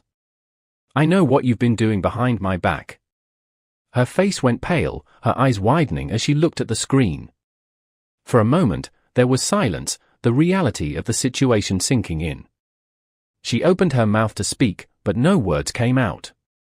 I could see the panic in her eyes, the realization that there was no way out of this. I stepped closer, my voice steady as I spoke. "You're done here. Get out. I don't want to see you again." She tried to protest, her voice shaky, but I wasn't listening. I pointed to the door, my anger boiling over. "Get out," I repeated, my voice louder this time. "We're done. I'm filing for divorce, and I don't want you anywhere near me or this house again." She looked at me, her eyes filling with tears, but I didn't care. There was no sympathy left in me, no forgiveness. She had crossed a line, and there was no going back. I watched as she turned, stumbling towards the door, her shoulders slumped. I followed her, making sure she left, and as the door closed behind her, I felt a sense of finality. It was over. She was gone, and I was finally free. Later, I found myself in the courtroom, facing what was left of the relationship that had fallen apart so violently. I had all the evidence I needed, the videos, the messages, everything that had happened at the ranch. The footage spoke louder than any words I could have said. It showed the betrayal, the depravity, and the truth of what had been happening behind my back. My lawyer presented it all, piece by piece, while I sat there, the anger still simmering inside me but controlled. I watched my wife as the reality of her actions was laid out in front of everyone. She couldn't deny it, not with everything right there for the judge to see. In the end, the decision was clear. I was awarded the divorce, full separation of assets, and a restraining order to keep her away from me. It was a small victory, but it was a step towards finally putting this nightmare behind me. Once the court case was settled, I turned my attention to the young man, the brother. I couldn't just let him get away with everything he had done, not after what I'd seen. I did some digging and eventually found out where he was working. It was another ranch, not too far away. I wasn't about to let him continue his twisted behavior without consequences. I compiled all the videos that involved him, the ones that showed exactly what kind of person he was. It was sickening to watch it all again, but I knew it had to be done. I sent everything to the owners of the ranch where he worked, along with a warning. I told them to watch out, to be careful, because if he could do what he did at one place, he could do it there too. I wasn't sure what kind of response to expect, or if they would even believe me. But I couldn't just sit back and do nothing. The thought of him being around more animals, more people who had no idea what he was capable of, made my skin crawl. I knew I had to at least try to prevent him from hurting anyone else. A few weeks passed, and I finally received a response. It was a formal letter from the ranch, thanking me for bringing the situation to their attention. They had reviewed the footage and taken it seriously. They informed me that the young man no longer worked there and that they had taken additional steps to ensure the safety of their animals. The letter also mentioned that they had filed a report with the authorities for animal cruelty using the evidence I had provided. It was more than I had hoped for. It meant that there was a chance he would finally face some real consequences for his actions, that he wouldn't be able to just move on to another place and continue what he was doing. It was a small measure of justice, but it felt like a weight had been lifted off my shoulders. Knowing that he wouldn't be able to harm any more animals, at least not without repercussions, gave me some sense of closure. I knew that this whole ordeal wasn't something I would forget anytime soon.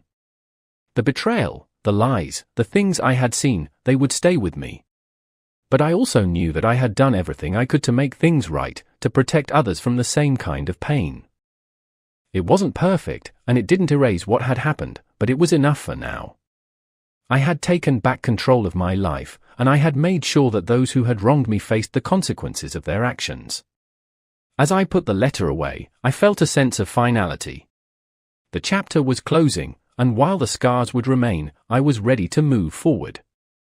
I had faced the truth, taken action, and come out the other side. The people who had hurt me were no longer a part of my life, and I intended to keep it that way. For the first time in what felt like forever, I felt like I could finally breathe again, free from the lies, the betrayal, and the darkness that had consumed my life for far too long.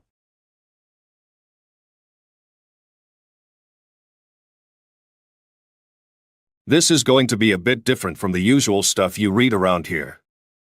I know there's no shortage of stories about people getting cheated on, blindsided by someone they thought they could trust.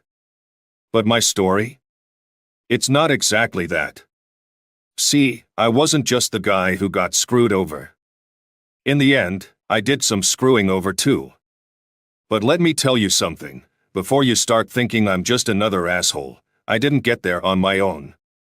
I was pushed, pulled, and practically shoved into doing what I did.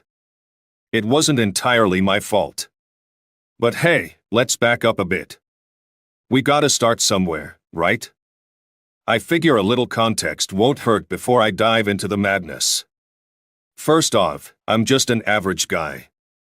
I'm not some genius, not some hero in a movie. I'm just a dude working a regular job, trying to make ends meet and keep some kind of balance in life. I've never been the type to seek out drama. I'm steady, predictable even. That's just who I am. Always have been. My name's not important, but my wife's? Lisa? Now, she's a different story. Lisa was the type of woman people noticed. She had this presence, you know? Like she could walk into a room, and instantly, everyone was drawn to her. It wasn't that she was drop-dead gorgeous, though she was beautiful. It was more about how she carried herself. Confident, quick-witted, sharp as a knife when it came to conversation. She had this energy that made people gravitate toward her. Hell, even when we first met, I was in awe of how easy things seemed for her. People just liked being around her. And why wouldn't they? She was funny, charming, and had this infectious laugh that could make you smile even if you were having the worst day. And her sense of humor? That was something else. She could roast you, tear you down with a single line, and somehow, you'd still end up laughing. It was like magic. Everyone loved her for it, her friends, our family, even my buddies. And I'll admit, in the beginning, I did too. But over time, that same humor, it started to wear thin on me. It's hard to laugh along when the joke's always at your expense, you know? She was the funny one in our relationship. Me? Not so much. I was the serious one, the guy who kept everything running smoothly, who made sure we stayed grounded. And for a while, that dynamic worked. She brought the spark, and I kept the fire from burning down the house. But her humor? Well, that humor came back to bite me in the ass. It played one hell of a cruel joke on me. So evil, so twisted, that I wouldn't have believed it if I hadn't lived it. You won't either. Not until you hear what went down. It was just a regular evening. Nothing special. I came home from work, exhausted like usual. The grind was starting to get to me, but that's life, right? You work, you come home, you eat, you sleep, repeat. But that night, when I walked through the door, the house smelled warm, inviting. Dinner was already on the table. Something Italian, I think. She knew I liked pasta, so she'd always whip it up on nights like this when she felt in a good mood. The candles were lit, Lisa had a thing for atmosphere, and there she was, smiling like nothing was wrong, like everything was just peachy. We sat down to eat. We talked, like we always did. Just regular stuff. I asked her how her day was, she asked me about mine. She laughed at something stupid I said, her laugh, that damn laugh. I remember thinking everything was fine. I wasn't really paying attention to her mood, I was too busy stuffing my face, trying to shake off the stress of the day. But as the conversation went on, something in the air changed. It was subtle at first, just a shift in the way she was sitting, how her voice dipped a little. I noticed her leaning back in her chair, her eyes kind of narrowing. And then she hit me with it, out of nowhere. You know, she started, her voice casual, like she was talking about the weather. I've been feeling a little tired of us lately. I looked up from my plate, confused, like maybe I hadn't heard her right. Tired? I repeated, my fork hovering midair. What do you mean, tired? She sighed, like this was the most normal conversation in the world. I don't know, it's just, things have been feeling a bit stale. Like we're stuck, you know? I didn't know. I was completely blindsided. We weren't fighting, we weren't in some kind of deep rut, at least, not that I could see. We had our routines, sure, but I thought we were solid. Married for 7 years, you'd think we'd have this figured out by now. But apparently, I was wrong. So wrong. And then she dropped the real bomb on me. So, I slept with someone, she said, deadpan. Like it was no big deal. Like she was telling me she bought a new pair of shoes or changed her hair color. It made me feel better. But don't worry, I'm not gonna do it again. I couldn't process it. My brain just stopped. Everything went quiet inside my head. The words hung in the air like some sort of sick joke that hadn't landed yet. Did she just say that? Did she just tell me she cheated on me over dinner? Casually, like it was nothing? My mouth went dry. My hands tightened around the fork, and I could feel the metal bending under the pressure of my grip, but I didn't care. I stared at her, searching for any sign that she was joking, that this was another one of her stupid pranks. But there was nothing in her eyes, just cold indifference. And then, like she hadn't just ripped my world apart, she stood up, walked over to me, and kissed me on the lips. A quick, meaningless kiss.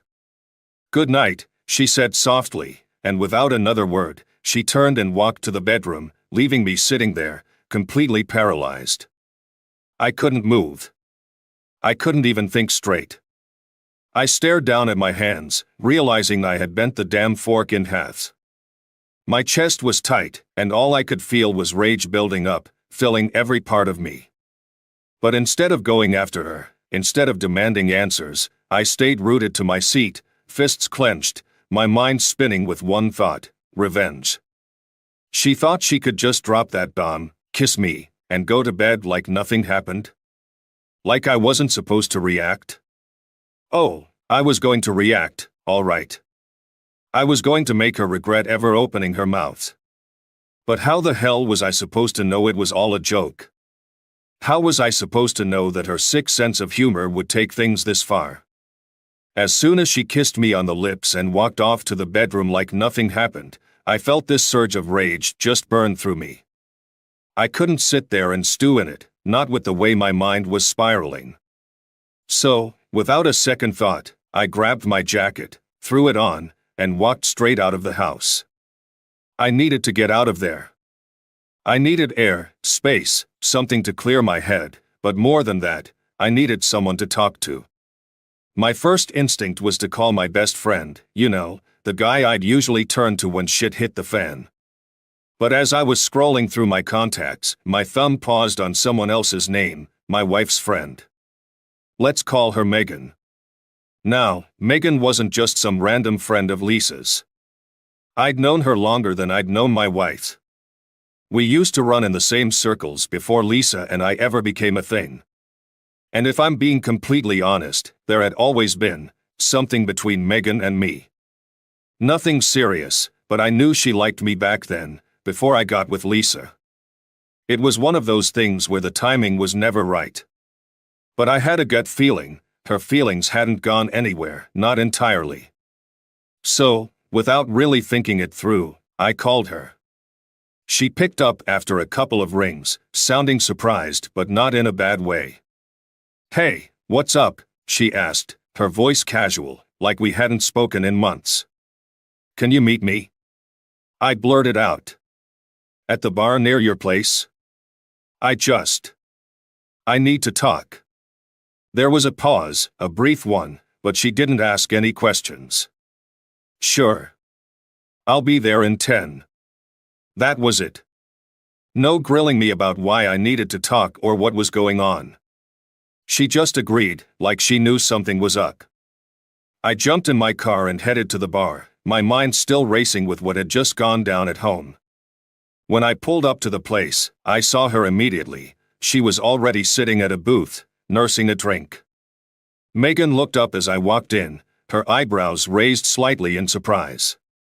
"Where's Lisa?" I sat down, avoiding her question at first. "She's not coming," I said flatly. That got her attention. She leaned in a little, her expression shifting from casual to concerned. "What's going on? You look like you've seen a ghost."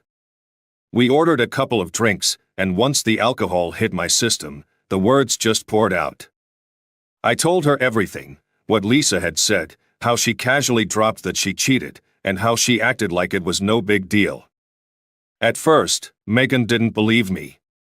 I could see it in her eyes, the shock, the disbelief. But the more she looked at me, the more she realized I wasn't lying. I could see it all clicking in her head. We kept drinking, the conversation getting heavier with every round. I could feel the alcohol dulling the edge of my anger, but it was still there, simmering under the surface. By the time the bartender gave us the last call, we were both pretty drunk. Megan, out of nowhere, leaned closer and said, "I have another bottle of wine back at my place, if you want to keep this going." I didn't even have to think about it. I nodded, and we left the bar together.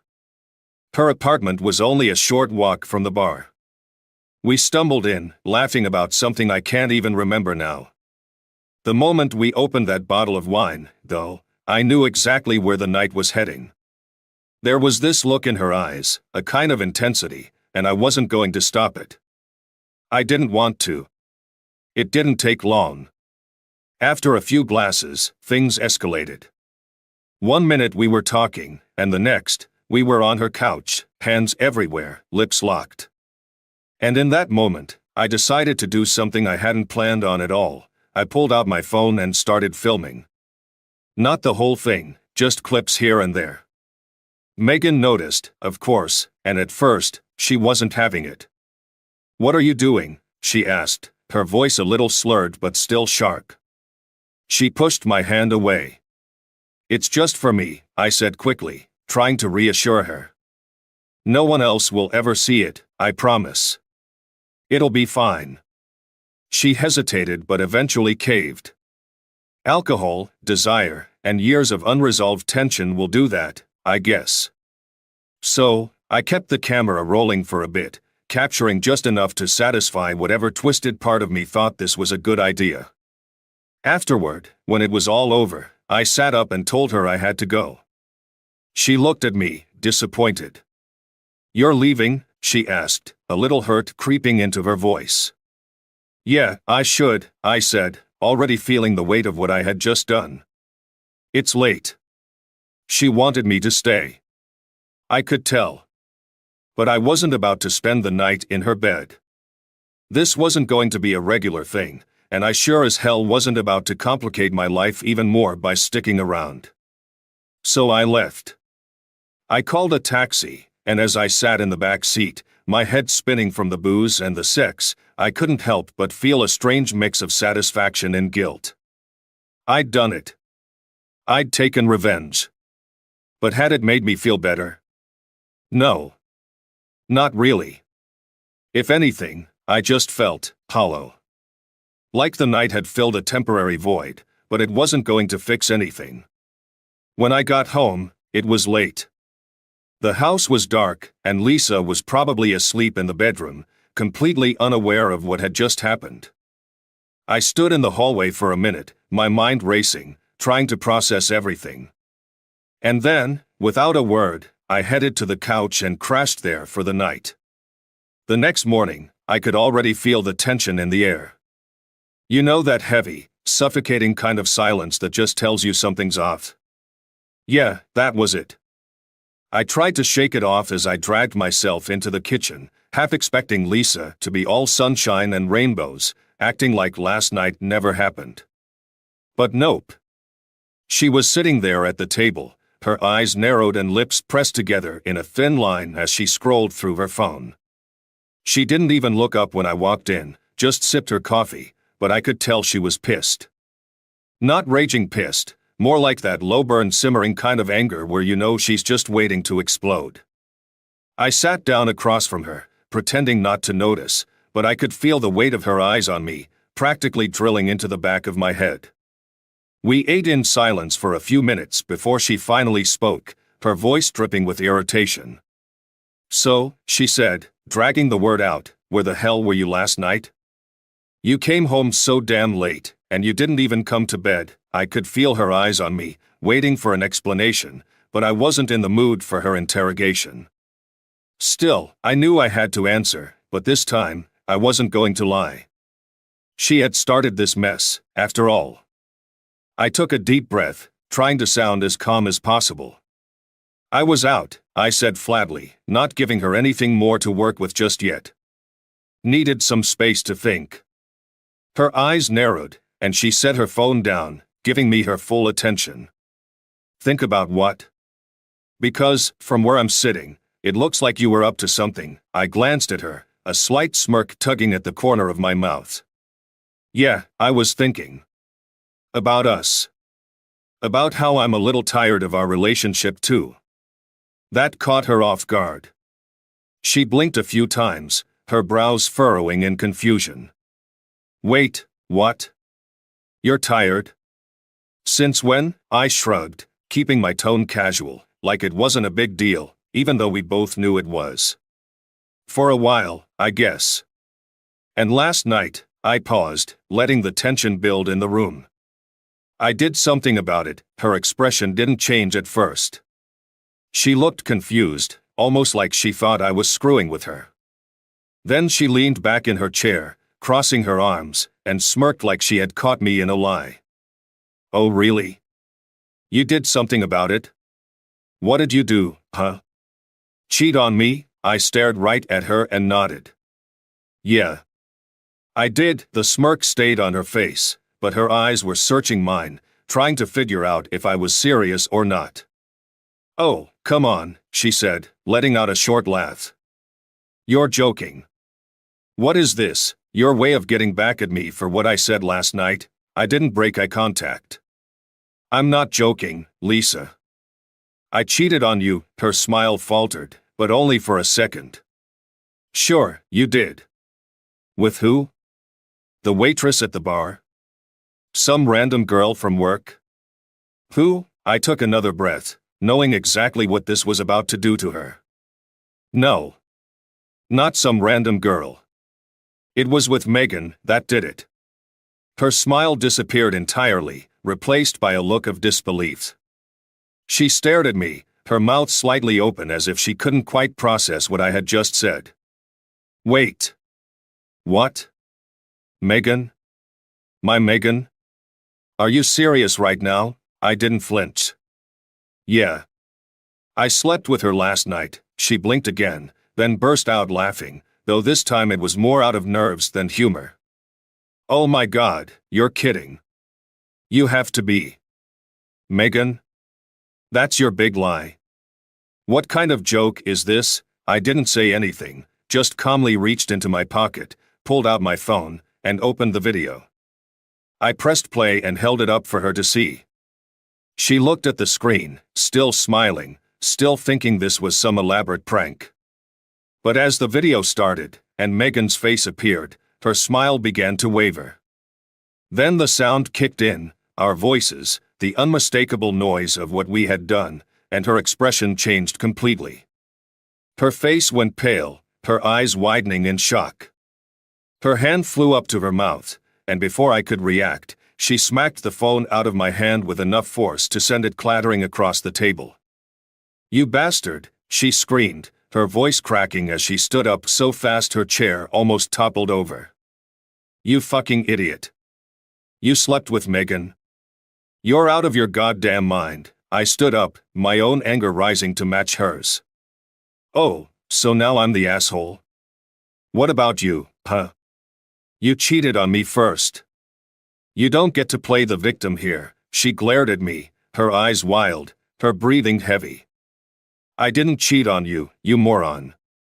It was a fucking joke, I froze. Her words echoed in my head, but I couldn't process them at first. A joke? What are you talking about? She threw her hands up in frustration, pacing around the kitchen like she was about to explode. I said it to mess with you. I was kidding, you idiot. I didn't sleep with anyone.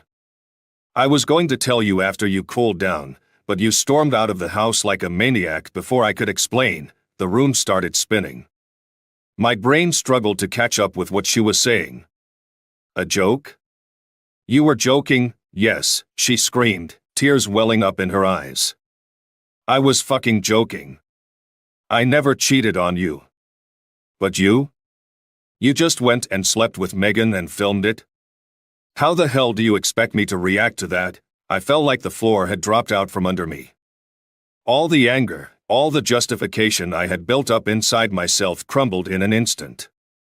I stood there, my mouth dry, my heart pounding, realizing just how badly I had screwed up.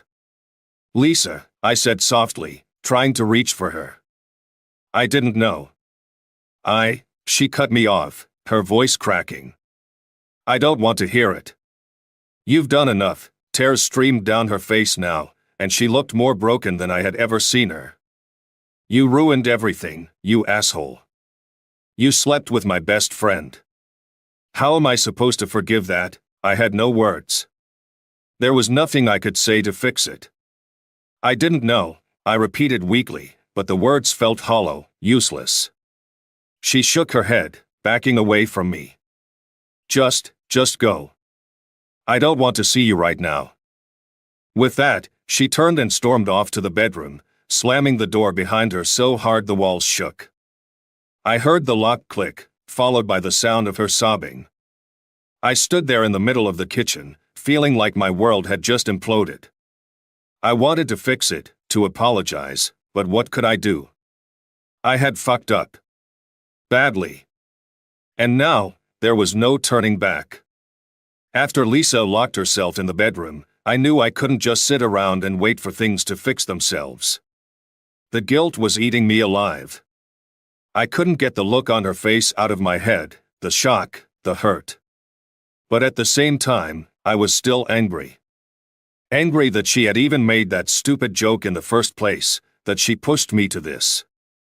So, I grabbed my jacket again and went straight to Megan's place. I had to tell her everything. When I got there, Megan opened the door, her face lighting up when she saw me, at least for a second. I didn't waste time with small talk. I told her everything, from the moment Lisa confessed her joke to the second I showed Lisa the video. And as I spoke, I could see Megan's face shift from confused to furious. "You're an asshole," she spat, crossing her arms, her expression hardening. "You set me up. You didn't tell me this was all because of some sick revenge scheme. What the hell are you talking about?" I shot back, my own frustration bubbling to the surface. "You agreed to it, remember? You knew what we were doing." "Yeah, I agreed because I thought it was just between us," she yelled, pacing around her living room, hands flying up in the air. "I didn't know you were using me to get back at Lisa. Do you realize what you've done? I've lost my best friend because of you." I clenched my fists, trying to keep calm. "It's not just my fault, Megan. You were there. You knew what you were doing. You're just as guilty." She stopped in her tracks and glared at me. "You really are a piece of work, you know that?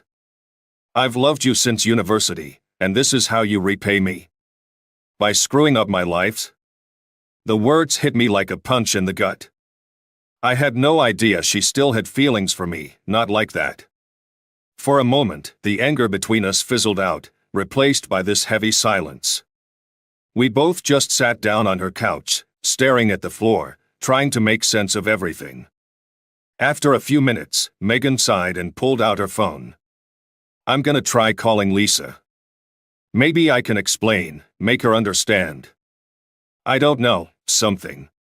She dialed, but it went straight to voicemail. She tried again, and again, but no luck. Lisa wasn't picking up, and at this point, I didn't know if she ever would. Desperation was starting to creep in. I felt like I was sinking, and no matter what I did, I couldn't pull myself out. I left Megan's place after a while and went back home, hoping to try again with Lisa, to apologize, to fix this mess somehow. But when I walked through the door, the first thing she said to me was, "I already called a lawyer." She didn't even look at me, her voice cold and detached. "I'm filing for divorce." I felt my stomach drop. It was like the ground beneath me had crumbled, and I was free-falling with no end in sight. "Lisa, please," I started, but she didn't want to hear it. "There's nothing more to say," she cut me off, her back turned as she folded laundry like it was just another day. "You made your choice. I'm making mine." I stood there for a moment, trying to think of what to say, but there was nothing. I felt like complete shit. I had lost her. There was no going back from this. So, I did the only thing I could think of. I went back to Megan's place. I knocked on her door, and when she opened it, I asked if I could stay with her for a while. She hesitated, her eyes scanning my face, full of frustration and doubt. "I don't think that's a good idea," she said at first, crossing her arms again. I couldn't blame her. I had dragged her into this mess, too. She had her own shit to deal with now. But as I turned to leave, defeated, she called me back. "Wait," she said, softer this time. "All right, fine. You can stay. But just for a bit. This whole thing, it's a lot." And so, I stayed with Megan. The divorce process dragged on for about a month, and during that time, our entire social circle knew about what happened. Lisa made sure of it. She told everyone, every little detail, and our friends all picked sides. Some stayed neutral, but most of them sided with her. I couldn't blame them. During that time, Megan and I started spending more time together. What had started as a mistake, something fueled by anger and bad decisions, slowly turned into something else. We tried to date, to make sense of this new situation, but the more we tried, the more we realized that something wasn't right. There was this huge gap between us, like we were both too broken, too out of place to make anything work. She still had feelings for me, sure, but now they were tainted by everything that had happened. I felt it too. We tried to act like things were normal, but nothing was. Every time I looked at her, I couldn't shake the guilt of what we'd done. Every time she smiled, it was forced, like she was trying to convince herself this was okay. But deep down, we both knew it wasn't. I was stuck in this limbo, trapped between the wreckage of my marriage and this new, fragile thing with Megan that didn't feel real. And as the days passed, it became clearer that no matter how hard we tried to move on, neither of us could escape the mess we had created. We were out of place, both of us, and I had no idea where to go from there. Update. It's been a while since everything went down, and I figured I owe you all an update.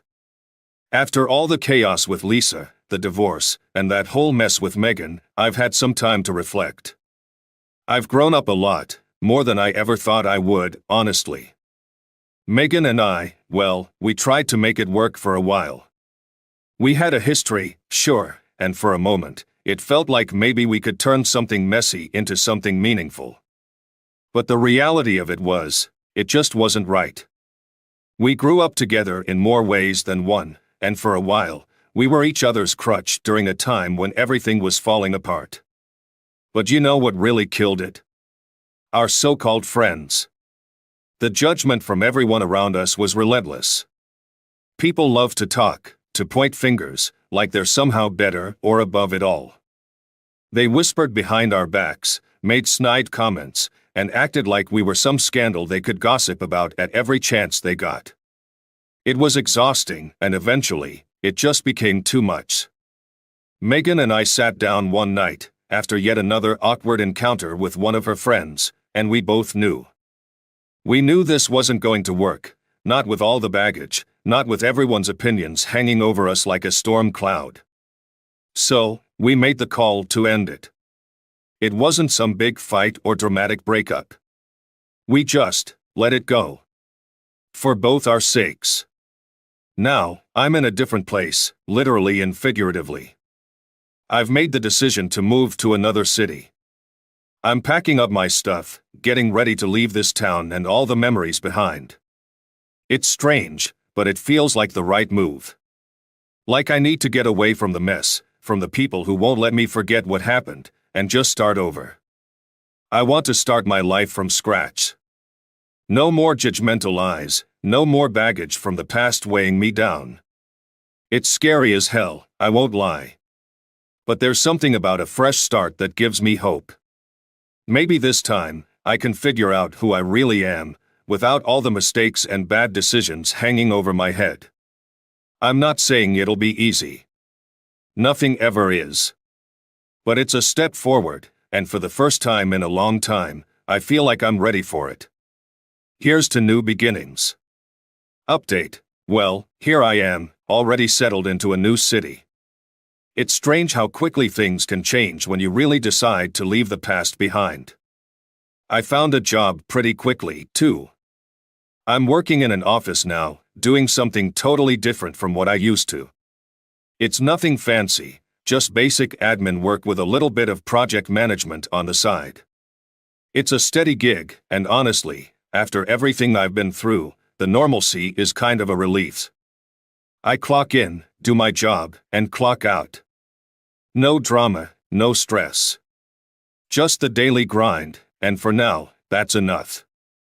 But, of course, life always has a way of throwing something unexpected at you. There's this girl at work, let's call her Anna. She's the kind of woman who lights up the room when she walks in, but not in an over-the-top way. There's just something about her. She's got this quiet confidence, you know? Not to mention, she's smart as hell and doesn't take crap from anyone. I catch myself looking her way more than I should, and I think she's noticed, but I haven't been able to say anything. I mean, how could I? I'm still carrying all this baggage from my past. The divorce, the fallout with Megan, it's all still there, lingering in the back of my mind. I can't help but feel guilty, like I don't deserve to try again. Part of me feels like I need to make peace with everything that happened before I can even think about moving forward with someone else. So here I am, stuck in this weird limbo. I really like Anna, but I don't know how to tell her. I keep thinking, what if I mess it up again? What if I'm still too broken to make this work? I guess that's why I'm asking you all, what would you do if you were in my shoes? Would you take the risk, or wait it out until you're sure the past won't screw things up? Anyway, I just wanted to check in and thank you for sticking with me through all of this. Your support has meant a lot, more than I can say. I'm still figuring things out, but it feels good to know there are people out there who've got my back. Here's hoping I can make something good out of all this. Update. I figured it was time for another update, and this one's a bit different from the last. I'm in a relationship with that girl from work, Anna. It's been going well, better than I expected, honestly. I took my time, though. I didn't rush into anything because I wanted to make sure I was ready.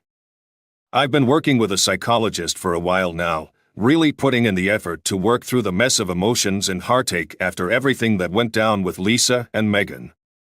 It hasn't been easy, but it's been worth it. The thing is, I realized I can't keep punishing myself for the past. Yeah, I made some serious mistakes, and yeah, it's taken a lot to come to terms with them. But I'm starting to feel like I'm finally moving forward, like I deserve to try again. And Anna? She's been patient, understanding, and just good.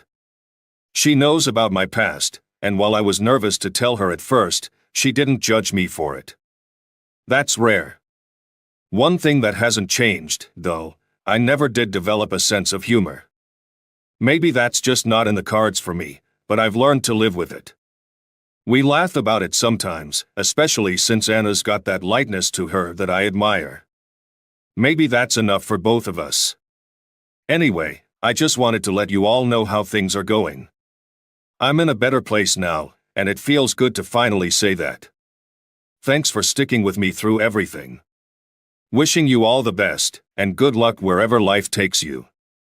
Welcome back, and thank you for tuning into Cheating Tales Lab. We appreciate every single one of you. We'd love to know what part of the world are you watching from right now. Let us know in the comments. Now, let's dive into today's story. Snow drifted lazily past the floor-to-ceiling windows of Blake Porter's home office, creating a peaceful backdrop as he studied the blueprints spread across his mahogany desk. His latest project, a modern community center meant to breathe new life into downtown, represented everything he'd built his career on: innovation, sustainability, and community impact. At 45, Blake had earned his reputation as one of the city's most respected architects, and Porter Gregg Architects stood as a testament to his vision. The faint sounds of Christmas music and teenage chatter filtered up from the living room below. Blake allowed himself a small smile as he made final notes on the blueprints. The annual Porter Christmas party was just hours away, and the house was already coming alive with preparation. "Dad," Marcus's voice carried up the stairs. "Mason's hogging all the good ornaments again." "Am not," came the predictable response. "You're just mad because you can't reach the top of the tree."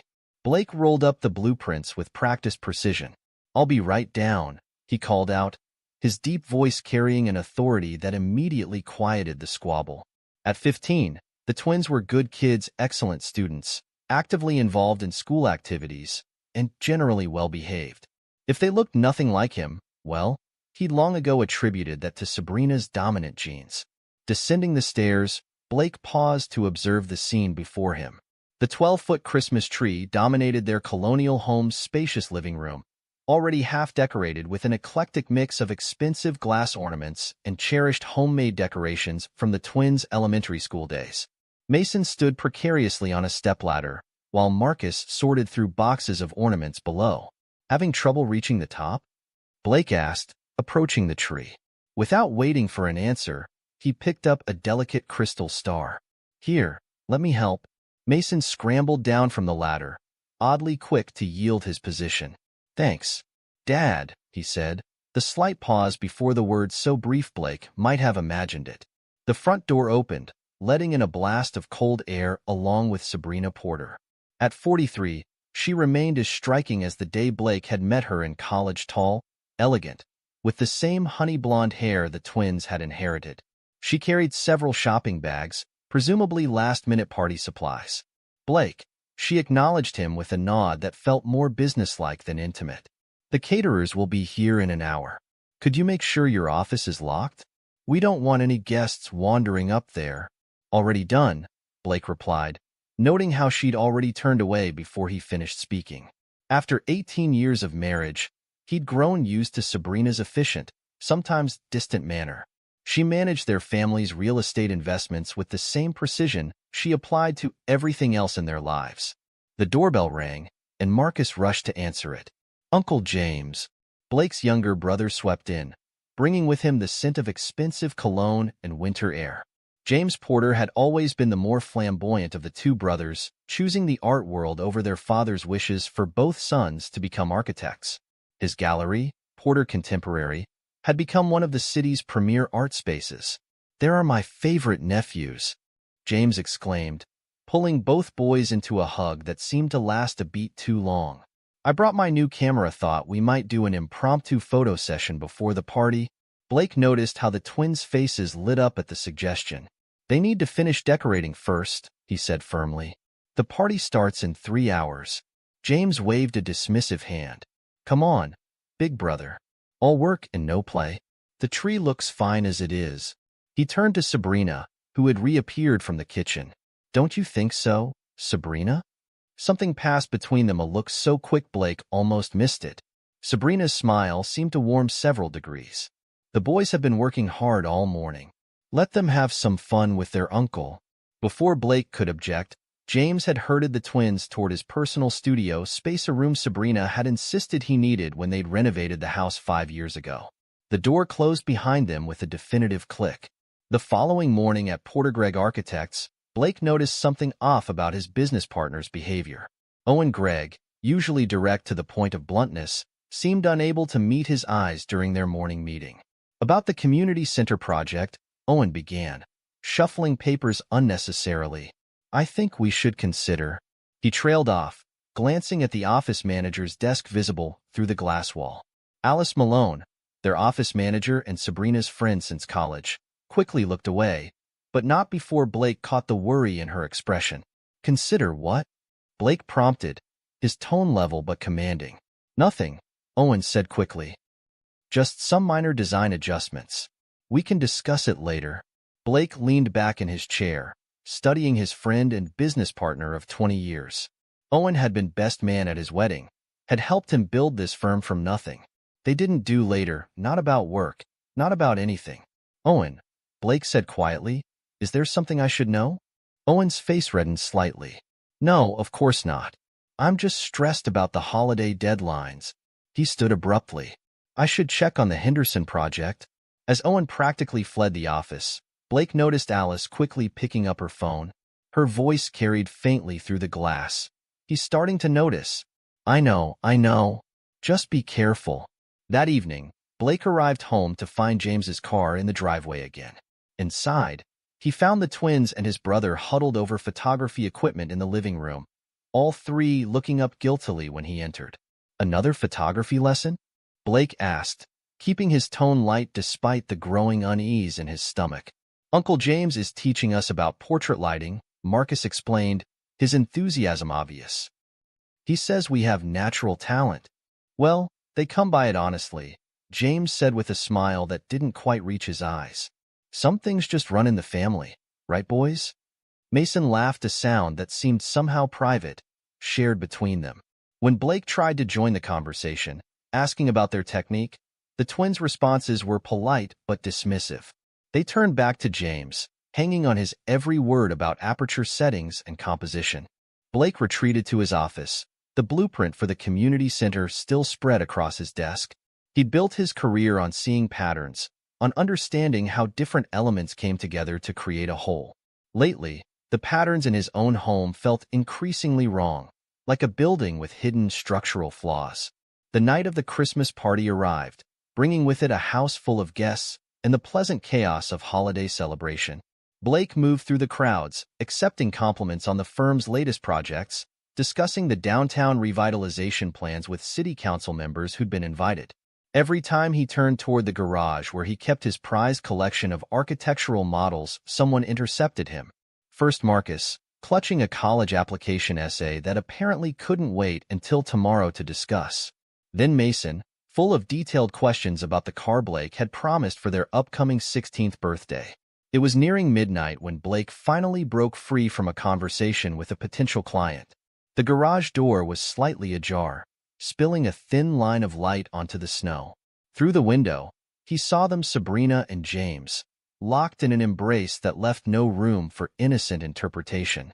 James's hand tangled in Sabrina's hair as they kissed, their profiles clear in the harsh fluorescent light. Blake's hand was steady as he pushed open the door. The sound made them turn, but neither jumped apart guiltily. Instead, Sabrina's lips curved into a cold smile. 18 years, she said, her voice dripping with contempt. 18 years of shared holidays, shared meals, shared lies. And you never once questioned why the boys look exactly like him. She gestured to James, who kept one arm possessively around her waist. They've been calling him Dad since they could talk when you weren't around to hear, of course. Behind Blake, a floorboard creaked. He turned to find the twins standing there, their faces showing not shame but something closer to triumph. You're just a provider, Marcus said, his voice hard. A walking checkbook. Mason nodded, moving to stand beside James. Uncle James is our real dad. He always has been. Blake looked at his brother, no. At the man who had betrayed him in the most fundamental way possible. James met his gaze without flinching, a slight smirk playing at the corners of his mouth. What can I say, big brother? James's voice was smooth as expensive whiskey. You were always so focused on your precious buildings. Someone had to take care of your wife's other needs. And the twins? Blake's voice remained perfectly controlled, even as his mind cataloged every detail of the scene before him. How long have you been poisoning them against me? Sabrina laughed, the sound sharp as breaking glass. Poisoning? Please. They figured out the truth on their own. Smart boys, they get that from their father. She patted James's chest possessively. We've been planning this for months, Marcus added, clearly enjoying the moment. Waiting for the perfect time to tell you. The Christmas party was Mom's idea, Mason chimed in. She thought it would be festive. Blake absorbed every word, every gesture, every smug expression. His face remained impassive, even as he mapped out the destruction of their carefully constructed world in his mind. They expected him to explode, to give them the satisfaction of seeing him break. Instead, he turned and walked away, his footsteps measured and calm. Behind him, he heard James call out mockingly, "Merry Christmas, brother." The party continued around him, a surreal backdrop to the revelation that had just shattered 18 years of his life. Blake moved through the crowds with perfect composure, shaking hands, making small talk. No one would guess that mere minutes ago, his entire world had shifted on its axis. Owen approached him near the punch bowl, guilt written clearly across his features. Blake, Save it. Blake cut him off quietly. We'll discuss your role in this another time. He watched Alice Malone whispering urgently to Sabrina's brother Tom in the corner, both of them shooting furtive glances his way. The network of lies suddenly became clear. How many of their friends had known? How many had watched him play the fool year after year? As the last guests departed, Blake stood in his office, looking out over the snow-covered garden. He could hear them below, Sabrina, James, and the twins laughing together like the family they'd apparently always been. Their voices carried clearly in the quiet house. Did you see his face? That was Marcus, sounding younger than his 15 years in his glee. I thought he'd at least yell or something, Mason added, disappointed. Instead, he just walked away. That's your father for you, James said, his voice warm with false concern. Always avoiding confrontation. Don't worry, boys. He'll probably throw himself into work and pretend none of this ever happened. As long as the checks keep coming, Sabrina added, followed by more laughter. Blake's reflection in the window remained perfectly composed. Let them think him weak. Let them believe their little drama had gone exactly as planned. They had no idea what was coming. Inside his mind, blueprints of a different sort were already taking shape, not for buildings, but for the systematic dismantling of everything James and Sabrina held dear. They thought they'd stolen his family? He would take their entire world. The snow continued to fall outside, covering everything in pristine white. By spring, Blake thought, the thaw would reveal a very different landscape. But for now, he let them celebrate their imagined victory. After all, the best revenge required patience, precision, and above all, perfect timing. He picked up his phone and began to make calls. The first one went to his lawyer, not the family attorney Sabrina knew about, but the shark he kept on retainer for his more challenging business deals. The second call was to a private investigator recommended by a client who'd once mentioned dealing with corporate espionage. "I need everything," Blake said quietly into the phone. "Every detail, every secret, every weakness. Price is no object." As he hung up, he heard the front door open and close, James finally leaving for the night. The sounds of Sabrina directing the twins to help clean up drifted up the stairs, all of them still riding the high of their grand revelation. Blake allowed himself a small smile as he shut down his computer. They thought the game was over. They didn't realize it was just beginning. Outside his office, he paused at the top of the stairs, listening to his soon-to-be ex-family's continued celebration.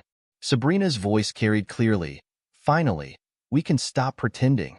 Do you know how exhausting it's been, playing the perfect wife all these years?" "You did it beautifully, darling," James replied. "And now we can start our real life together." Blake descended the stairs, his footsteps deliberately heavy enough to announce his presence. The conversation cut off abruptly. He headed for the front door, pausing only to collect his coat. "Where are you going?" Sabrina demanded, already shifting into the role of wounded party. "We need to talk about this." "No," Blake said simply, his voice carrying the same authority that had built one of the city's most successful architectural firms. "We don't." He closed the door behind him with quiet finality, leaving them to their hollow victory. In the garage, he passed the spot where he'd discovered them, noting with cold amusement that they'd knocked over one of his architectural models in their passion. The metaphor wasn't lost on him. They tried to destroy something he'd built. Now he would show them exactly what destruction really looked like. As he drove through the snowy streets, Blake's mind was already several moves ahead. They thought they knew him, the predictable architect, the distant father, the cuckolded husband. They were about to learn how wrong they were. The first snowflakes of a new storm began to fall as Blake pulled into the parking garage of the city's most exclusive hotel. Tomorrow, the real work would begin. But tonight, he would sleep soundly, secure in the knowledge that while they celebrated their petty victory, he was already architecting their downfall. Let them think they'd won. Their arrogance would make the eventual reckoning that much sweeter. The January snow had turned to grimy slush outside Porter Gregg Architects when Owen Gregg finally cracked. He'd been watching Blake move through the office like a coiled spring for 2 weeks, maintaining an eerie composure that unnerved everyone who knew about the Christmas party revelation. "I can't take it anymore." Owen burst into Blake's office, closing the door behind him. "I should have told you years ago. I tried to hint at it, but—" "Sit down," Blake commanded without looking up from his computer. His voice carried the same authority it always had, but now with an edge that made Owen sink into the chair immediately. "How long have you known?" Blake asked, finally meeting Owen's eyes.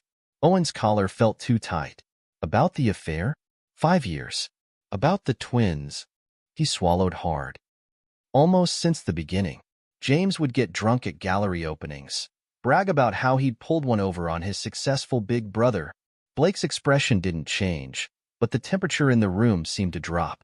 "And you, my business partner of 20 years, decided to keep this information to yourself. You have to understand." Owen leaned forward, desperation in his voice. "Half our social circle knew.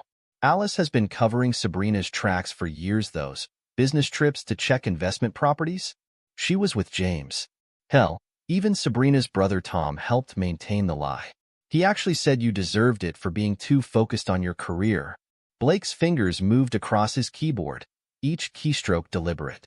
"Keep talking. James has been planning this for months. He's already telling people he's going to merge his gallery with our commercial division.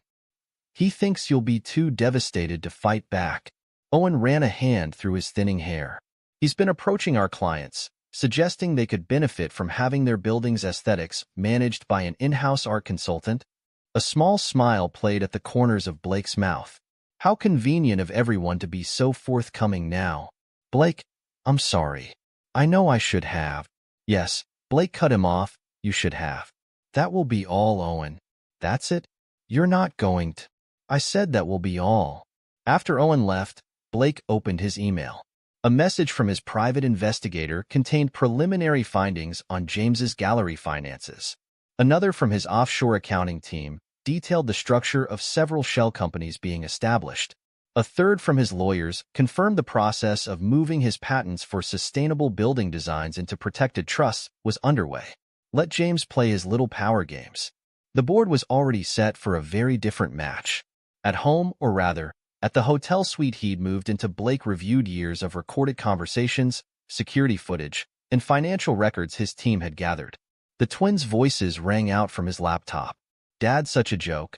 Marcus's voice from 6 months ago, recorded by the home security system Blake had installed himself. He actually thinks we care about his stupid architecture lectures. Uncle James says we can intern at the gallery next summer, Mason replied. Way better than drafting blueprints with him. Blake added the clips to a growing file labeled custody evidence. Not that he wanted custody, but he did want to ensure they couldn't claim anything from him later. Across town, in the converted warehouse that housed Porter Contemporary Gallery, James was riding the high of his imagined victory. He stood in his office, phone pressed to his ear, unaware that every word was being recorded through the spyware Blake's team had planted. The merger will be announced next quarter, James said smugly to whoever was on the other end. Blake's been hiding in his hotel since the party.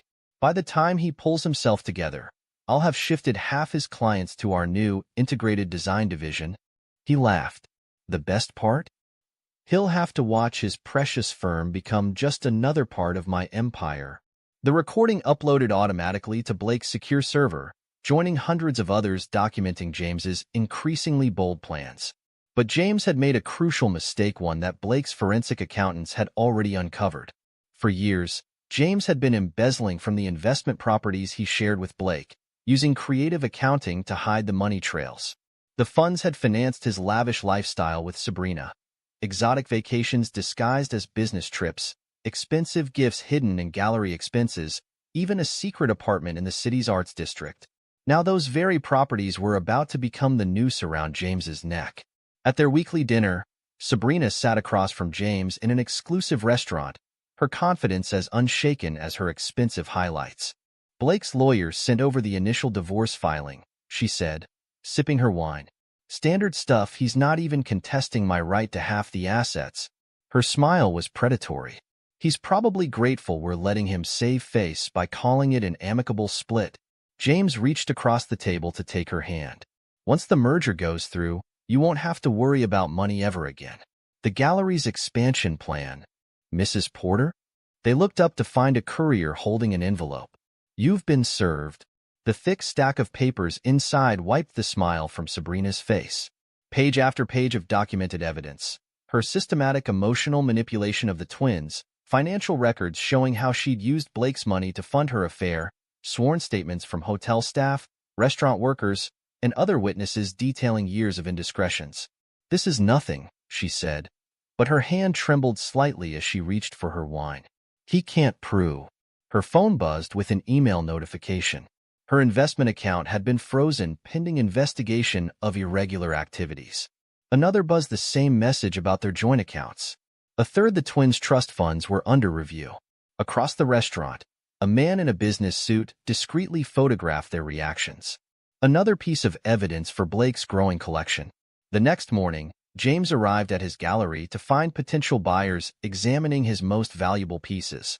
His assistant handed him a stack of papers with trembling hands. The joint properties, she explained. They're being sold. What? I never authorize. The paperwork is all in order. Signed by both owners. James scanned the documents, his face darkening as he recognized the shell company names. All roads led back to Blake. He'd structured the sales so that James had no choice but to sell his shares, and Blake, through his network of front companies, was the only viable buyer. The price? Pennies on the dollar. In his temporary office, a sleek space in a building he quietly owned, Blake reviewed the reports from his various teams. The carefully constructed facade of James's success was crumbling. Each revelation exposed another crack in the foundation. His phone buzzed with a text from Alice Malone. "Please, we need to talk. I can explain everything." Blake's response was simple. "Check your email." Minutes later, Alice's scream echoed through the Porter Gregg offices as she opened the message containing proof of her complicity in Sabrina's deceptions, along with documentation of several ethical violations that would end her career in corporate management. The dominoes were falling exactly as planned. Tom, Sabrina's brother, was next. His construction company had relied heavily on contracts from Porter Gregg. Those were now being reviewed for quality concerns. His attempts to reach Blake through mutual friends met with polite but firm closed doors. The twins, sensing the shift in power, tried a different approach. Marcus showed up at Blake's hotel one evening, his familiar arrogance replaced by an attempt at teenage contrition. "Dad," he started, then flinched at Blake's cold stare. "I mean, Blake, we didn't mean." "Your trust fund documents are on the table," Blake interrupted, not looking up from his work. "I suggest you read them carefully, particularly the morality clauses." Marcus picked up the papers, his face paling as he read. "But this means that your future depends entirely on your behavior?" "Yes, I designed it that way from the beginning." Blake finally looked at him. "Interesting how quickly you drop the real dad narrative when money's involved." The door closed behind Marcus with a definitive click. Through his hotel window, Blake watched the boy hurry through the snow to where Mason waited in their car, the one James had bought them after the Christmas reveal, not knowing it would be the last gift he could afford to give them. That night, Blake sat in his hotel suite reviewing the latest reports. James's gallery was hemorrhaging investors, his reputation in the art world tainted by whispers of financial impropriety. Sabrina's careful investment portfolio was frozen, her attempts to access emergency funds blocked at every turn. The twins were beginning to understand that their trust funds, their future hung by threads Blake controlled. But this was just the beginning. His phone buzzed with an update from his private investigator. They'd found James's secret apartment, complete with records of every rendezvous, every gift purchased with embezzled money, every lie told to cover their tracks. Blake opened his laptop and began composing emails. One to his lawyers, attaching the latest evidence. One to the art world publications that had fawned over James's success, suggesting they might want to look closer at his gallery's finances. One to the board members who would vote on James's proposed merger, sharing some concerning financial projections. In their comfortable suburban home paid for with Blake's money, Sabrina paced while James tried to calm her. "He's just lashing out," James insisted. "Once the initial shock wears off." "Initial shock?" Sabrina's laugh held an edge of hysteria. "He's systematically destroying everything we built. The accounts are frozen, the lawyers are circling, and you're telling me to wait it out? I have the gallery. The gallery's bleeding money, and you know it. The merger's dead in the water, James. No one will touch us with these allegations hanging over our heads." Outside their window, another car drove by slowly, its occupant photographing the house. They'd given up trying to count how many private investigators Blake had watching them. The twins, grounded after their failed attempt to manipulate Blake, sat in their rooms watching their smartphones become increasingly useless as accounts and privileges disappeared one by one. "He can't do this," Mason insisted, trying another decline card on his favorite gaming platform. "We're his kids legally. We spent the last 15 years telling him he wasn't our real dad," Marcus reminded him bitterly. "Pretty sure that's going to come back to bite us." In his hotel suite, Blake raised a glass to his reflection in the window.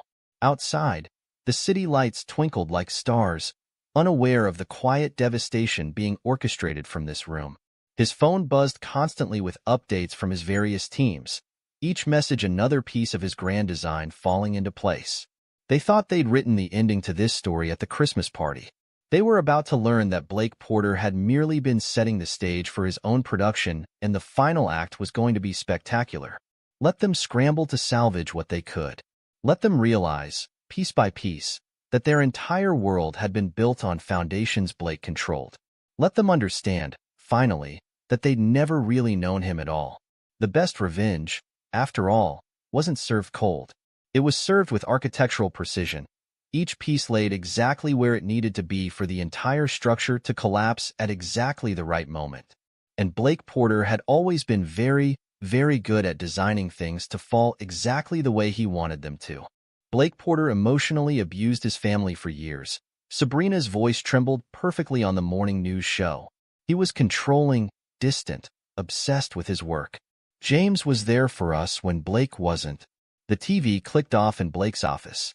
His PR team waited for his response, prepared to launch a counteroffensive against Sabrina and James's desperate smear campaign. "Let them talk," Blake said, reviewing the morning's reports. "Evidence speaks louder than accusations." Within hours, testimonials from long-term employees, clients, and business associates flooded the local media.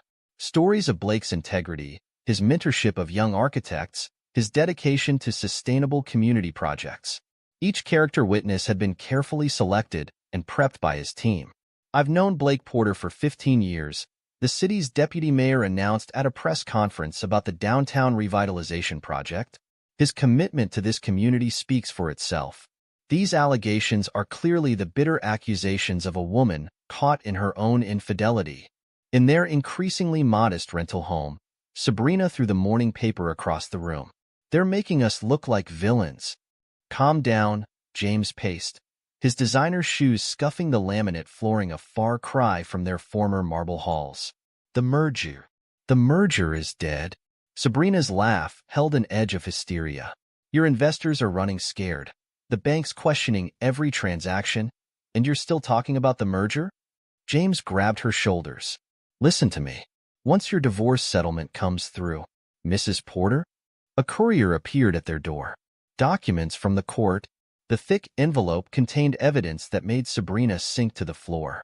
Years of recorded conversations, surveillance photos, financial records, all documenting how she'd systematically turned the twins against Blake while using his money to fund her affair. "This isn't possible," she whispered. "We were so careful." But Blake had been more careful. Every secret rendezvous, every manipulative conversation with the twins, every misappropriated dollar, all meticulously documented and presented with damning clarity. Meanwhile, at their private school, Marcus and Mason Porter were discovering the real cost of their betrayal. Their friends' parents, many with business connections to Blake, had suddenly decided their children shouldn't associate with those boys who treated their father so badly. "We need to fix this," Mason said, watching another lunch table turn their backs. "Our trust fund." "Already tried," Marcus cut him off. "Went to his hotel last week, remember? He just showed me the morality clauses in the trust documents." He laughed bitterly. "Turns out our real dad can't actually provide for us." Their attempted reconciliation came too late. Blake's office received their carefully rehearsed apology letter and sent back a single USB drive. On it, years of their own voices. "Dad's such a pathetic try-hard. Uncle James says we don't have to pretend to respect him anymore. Can't wait till we never have to see his face again." The twins' trust funds, originally set up to cover their college education and give them a start in life, were legally redirected to a new foundation supporting children of parental alienation. At Porter Contemporary Gallery, James's carefully cultivated world was crumbling. The audit team Blake's lawyers had triggered worked through years of creative bookkeeping, each discovery another nail in the gallery's coffin. Mr. Porter, his assistant, hovered nervously at his office door. "The Rothschild collection. They're pulling their pieces. And the Chun exhibition is canceling." James slumped in his Italian leather chair, one of the few luxury items he had left. His phone buzzed with another notification. Another investor pulling out, another client distancing themselves, another piece of his reputation dissolving. The art world, which had once celebrated him as a visionary dealer, now whispered about fraud, embezzlement, and betrayal. Every connection he'd built, every relationship he'd cultivated, all were poisoned by the truth Blake had systematically exposed. "You promised we'd be taken care of," Sabrina screamed during another of their increasingly frequent fights. She'd liquidated her assets to invest in his gallery expansion, confident in their victory over Blake. Now those dreams were dissolving like smoke. The divorce court awarded him everything, she continued, waving the final judgment in James's face. Everything. The houses, the investments, even my own real estate portfolio. The judge's decision had been decisive. Blake's documented evidence of Sabrina's infidelity, financial misconduct, and emotional manipulation left no room for sympathy. 3 years passed. Porter Gregg Architects had doubled in size, but Blake's office remained unchanged, a testament to the stability he'd maintained while others lost everything. The downtown community center, now completed, had won international awards for sustainable design. His new penthouse offered a commanding view of the city, including the building that had once housed Porter Contemporary Gallery. The space was now a trendy restaurant. The owner had gotten an excellent deal after the gallery's bankruptcy auction. "Mr. Porter?" His assistant's voice came through the intercom. "Marcus and Mason Porter are here. They don't have an appointment." Through his office security feed, Blake watched his former sons fidgeting in the lobby. Gone were the designer clothes and arrogant poses. 3 years of community college funded by part-time jobs had changed them. "Security will escort them out," Blake replied. "Let them learn what it felt like to be dismissed, to be treated as unwelcome intruders in someone's life." That evening, as Blake reviewed the final plans for his firm's latest international project, a notification popped up on his screen. James had filed for bankruptcy, his final attempt at rebuilding his art career crushed under the weight of his past deceptions. Sabrina had been seen working as a real estate agent at a small suburban firm, showing modest homes to first-time buyers. Her carefully maintained appearance had grown shabby around the edges, her confident smile replaced by a desperate hunger when she talked about commissions. Blake's phone buzzed with a text from Julie Cowan, the structural engineer he'd been seeing for the past year. She appreciated his focus, understood his dedication to precision and integrity. Their relationship was built on mutual respect and honest communication, a foundation worth building on. "Dinner tonight?" Her message read. "Just heard about the International Architecture Exhibition acceptance. Congratulations." Blake smiled as he responded. The exhibition would be held in the same venue where James had once showcased his gallery's most prestigious collections. Life had a way of coming full circle. From his penthouse window, Blake watched the city lights come alive as dusk settled. His empire hadn't just survived, it had thrived, growing stronger from the attempt to destroy it. The community center stood as a beacon of urban renewal, its success a testament to the power of building something lasting. Those who had betrayed him had built their lives on deception, thinking they could steal what he had created. They never understood that true success, like true architecture, required a foundation of integrity. The elevator dinged, and Julie stepped into his penthouse. She carried a bottle of champagne and 2 glasses, her smile genuine and warm. "To new foundations," she said, pouring the champagne. Blake raised his glass, thinking of all the foundations that had crumbled: James's gallery, Sabrina's social status, the twins' trust funds, and the new ones he had built in their place. "To building things that last," he replied. Outside his window, the city sprawled before them, a testament to the power of careful planning and precise execution. Tomorrow, he would continue building his legacy. But tonight, he would celebrate the quiet satisfaction of knowing that sometimes the best revenge was simply living well. The news of James's bankruptcy and Sabrina's fall from grace brought no joy. He was long past needing that kind of vindication. His revenge had been executed with the same precision he brought to his architectural designs. Methodical, thorough, and ultimately perfect in its completion. Some would call it cruel, the thoroughness with which he dismantled their lives. But Blake knew better. He'd simply revealed the true nature of the foundations they'd built, foundations made of lies, manipulation, and betrayal. Their collapse was inevitable. He'd just ensured it happened on his terms. In his study, a single architectural model remained, the community center that had occupied his attention during that last Christmas party.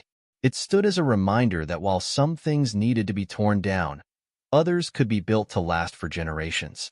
Julie wrapped her arms around him from behind, understanding his moment of reflection. She'd never asked about Sabrina or James or the twins, accepting that they were part of a structure he'd deliberately demolished. "The sunrise from here must be spectacular," she said, looking out over the city. "It is," Blake agreed. especially when you understand the true value of new beginnings. As night settled over the city, Blake Porter stood in his penthouse, master of all he surveyed. He had rebuilt his life not through loud revenge or dramatic confrontations, but through the same careful planning and precision that had made him successful in the first place. The best revenge, after all, wasn't just living well, it was building something better from the ruins of betrayal. And Blake Porter had always been very, very good at building things that lasted. Epilogue. 20 years later, Blake Porter stood at the window of his corner office in Porter Architectural Group's new headquarters, watching the sunset paint the skyline he'd helped shape over 4 decades. At 65, his hair had turned distinguished silver, but his eyes retained the same sharp focus that had guided him through both triumph and betrayal. The city had changed dramatically since that Christmas party 20 years ago. 5 major developments bearing his firm's signature style dotted the horizon, each a testament to sustainable design and community impact.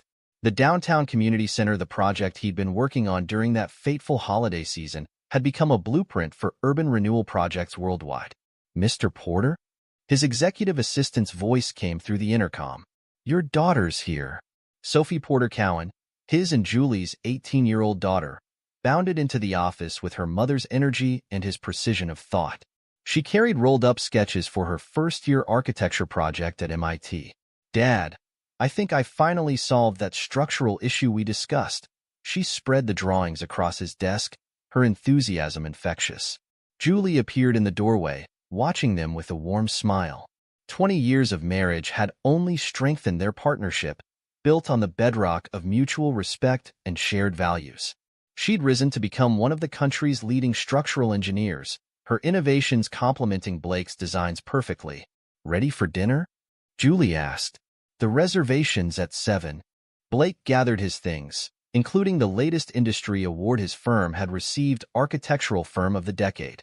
As they headed to the elevator, he caught a glimpse of his reflection in the polished doors. Time had been kind to him, success agreeing with his features in a way that bitterness never had. The same couldn't be said for others. That morning's local paper had carried a small item about James Porter's death in a modest nursing home. His final years had been a steady descent into obscurity and poverty. The once celebrated gallery owner had never recovered from his bankruptcy, reduced to working as a part-time art teacher at a community center, ironically, one that Blake's firm had designed. Sabrina's fall had been equally dramatic. After years of struggling as a small-time real estate agent, she'd attempted to rebuild her social status by marrying a wealthy developer. But her new husband's fortune had been lost in the market crash of 2030, leaving her exactly where she'd started, alone and dependent on others for survival. Recent reports placed her living in a small apartment in the suburbs, surviving on Social Security and bitter memories. The twin story had taken different paths. Marcus, after years of dead-end jobs and failed get-rich-quick schemes, had finally found modest success running a small photography studio. He specialized in wedding photography, a far cry from the artistic career James had promised him. He'd attempted to reconnect with Blake several times over the years, each overture met with the same polite but firm rejection. Mason had fared slightly better, earning a business degree from a state college and securing a middle management position at a regional bank. He'd married young, divorced quickly, and now lived in a neighboring city. Occasionally, he drove past the Porter Architectural Group building, looking up at the windows and wondering about the life he could have had. Neither twin had received a penny from their original trust funds, which had grown into the Porter Foundation for Family Reconciliation, an organization that had helped thousands of families affected by parental alienation. The foundation's headquarters occupied the building that had once housed Porter Contemporary Gallery, irony not lost on anyone who knew the story. Owen Gregg had retired 5 years ago, selling his shares in the firm to Blake for a fair price, more than he deserved, perhaps, but Blake believed in acknowledging loyalty, even if it came late. Owen's eventual confession and assistance in documenting the extent of the betrayal had earned him a measure of redemption. Alice Malone had disappeared from the corporate world after Blake's evidence of her complicity became public. Last anyone heard, she was working as an administrative assistant in a small town 3 states away. Tom, Sabrina's brother, had lost his construction company after Porter Architectural Group pulled their contracts. He tried to sue for discrimination, but withdrew the case when Blake's lawyers presented evidence of his role in covering up the affair. He now worked as a site supervisor for a competitor, his dreams of running his own company as dead as his sister's social aspirations. At the restaurant, one of the city's finest, occupying the top floor of a building Blake had designed, Sophie chattered excitedly about her studies. She'd inherited Blake's passion for architecture and Julie's innovative spirit, already showing promise as the future of Porter Architectural Group. "I've been thinking about the family history project," Sophie said, referencing a school assignment. "Most of my friends are interviewing their grandparents, but I want to write about how you built the firm, Dad. The sustainable design innovations, the community impact." Blake shared a look with Julie. They'd always been honest with Sophie about his first marriage and the betrayal, teaching her that integrity was the only foundation worth building on. Speaking of history, Julie added, "The Porter Foundation is opening its 10th international office next month. The work they're doing with families. It's remarkable how something positive came from such pain." Blake nodded, remembering the day he'd redirected the twins' trust funds. That single decision had spawned an organization that helped parents and children rebuild relationships destroyed by alienation and manipulation. It was perhaps his most satisfying achievement, turning personal betrayal into global healing. "Did you see the news about James?" Sophie asked carefully. She knew the broad strokes of the story, though not all the details. "Yes," Blake replied simply. He felt no joy at his brother's passing, no satisfaction in his final years of poverty. The revenge had never been about making them suffer, it had been about revealing the true nature of their characters and letting them live with the consequences. After dinner, they drove to their home, a stunning modern mansion Blake had designed himself, its walls of glass offering panoramic views of the city he'd helped build. In his private study, a wall of awards and recognitions testified to decades of innovation in sustainable architecture. But it was the family photos that drew the eye. Sophie's graduations, family vacations, moments of genuine joy captured in time. The next morning, Blake received an email from Marcus. Another attempt at reconciliation, this time prompted by James's death. The message spoke of regret, of lost opportunities, of the desire to make amends. Blake's response was the same as always, a polite acknowledgement and a donation in Marcus's name to the Porter Foundation. Some bridges, once burned, weren't meant to be rebuilt. In his office, Blake reviewed the plans for his latest project, a revolutionary, eco-friendly development that would redefine urban living. At 65, he could have retired, could have stepped back and let others take the reins. But he still had buildings to design, innovations to perfect, a legacy to build. Julie joined him for lunch, bringing updates about their newest joint venture, a series of sustainable housing projects in developing countries. Their partnership, both personal and professional, had created more than they could have achieved individually. "Any regrets?" she asked, though she already knew the answer. Blake looked out at the city skyline, at the buildings that bore his signature style, at the communities that had been transformed by his vision. He thought of Sophie, brilliant and determined, ready to carry that vision into the future. He thought of the Porter Foundation, turning personal pain into global change. "No," he said simply, "no regrets." Somewhere in the suburbs, Sabrina watched a young couple reject another modest home she was trying to sell. Her carefully maintained appearance couldn't hide the bitterness that had carved itself into her features. She drove home to her small apartment, passing the community center that still bore Blake's name. In another part of the city, Marcus packed up his photography equipment after another wedding shoot, his dreams of artistic greatness long since replaced by the reality of paying bills.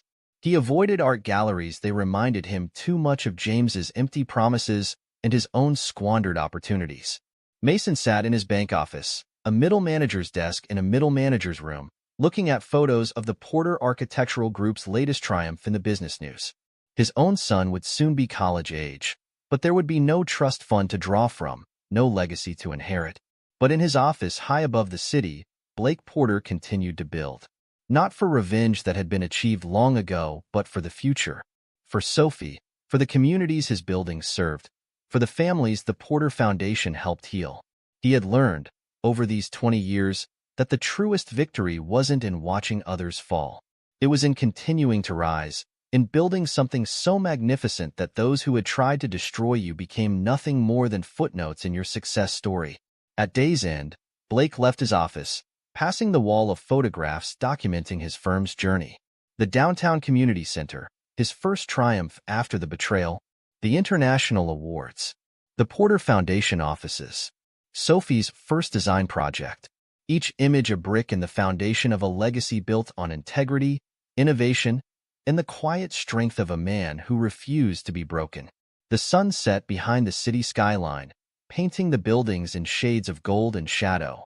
Somewhere out there, the remnants of his past lived their small lives, haunted by what they'd lost. But Blake Porter looked only forward, toward the next project, the next innovation, the next chapter in a story that had turned betrayal into triumph. After all, the best revenge wasn't just success, it was success so complete that those who had wronged you became irrelevant to your story. And Blake Porter's story was far from over. This is where our story comes to an end. Share your thoughts in the comment section. Thanks for your time. If you enjoy the story, please subscribe to this channel. Click on the video you see on the screen, and I will see you there.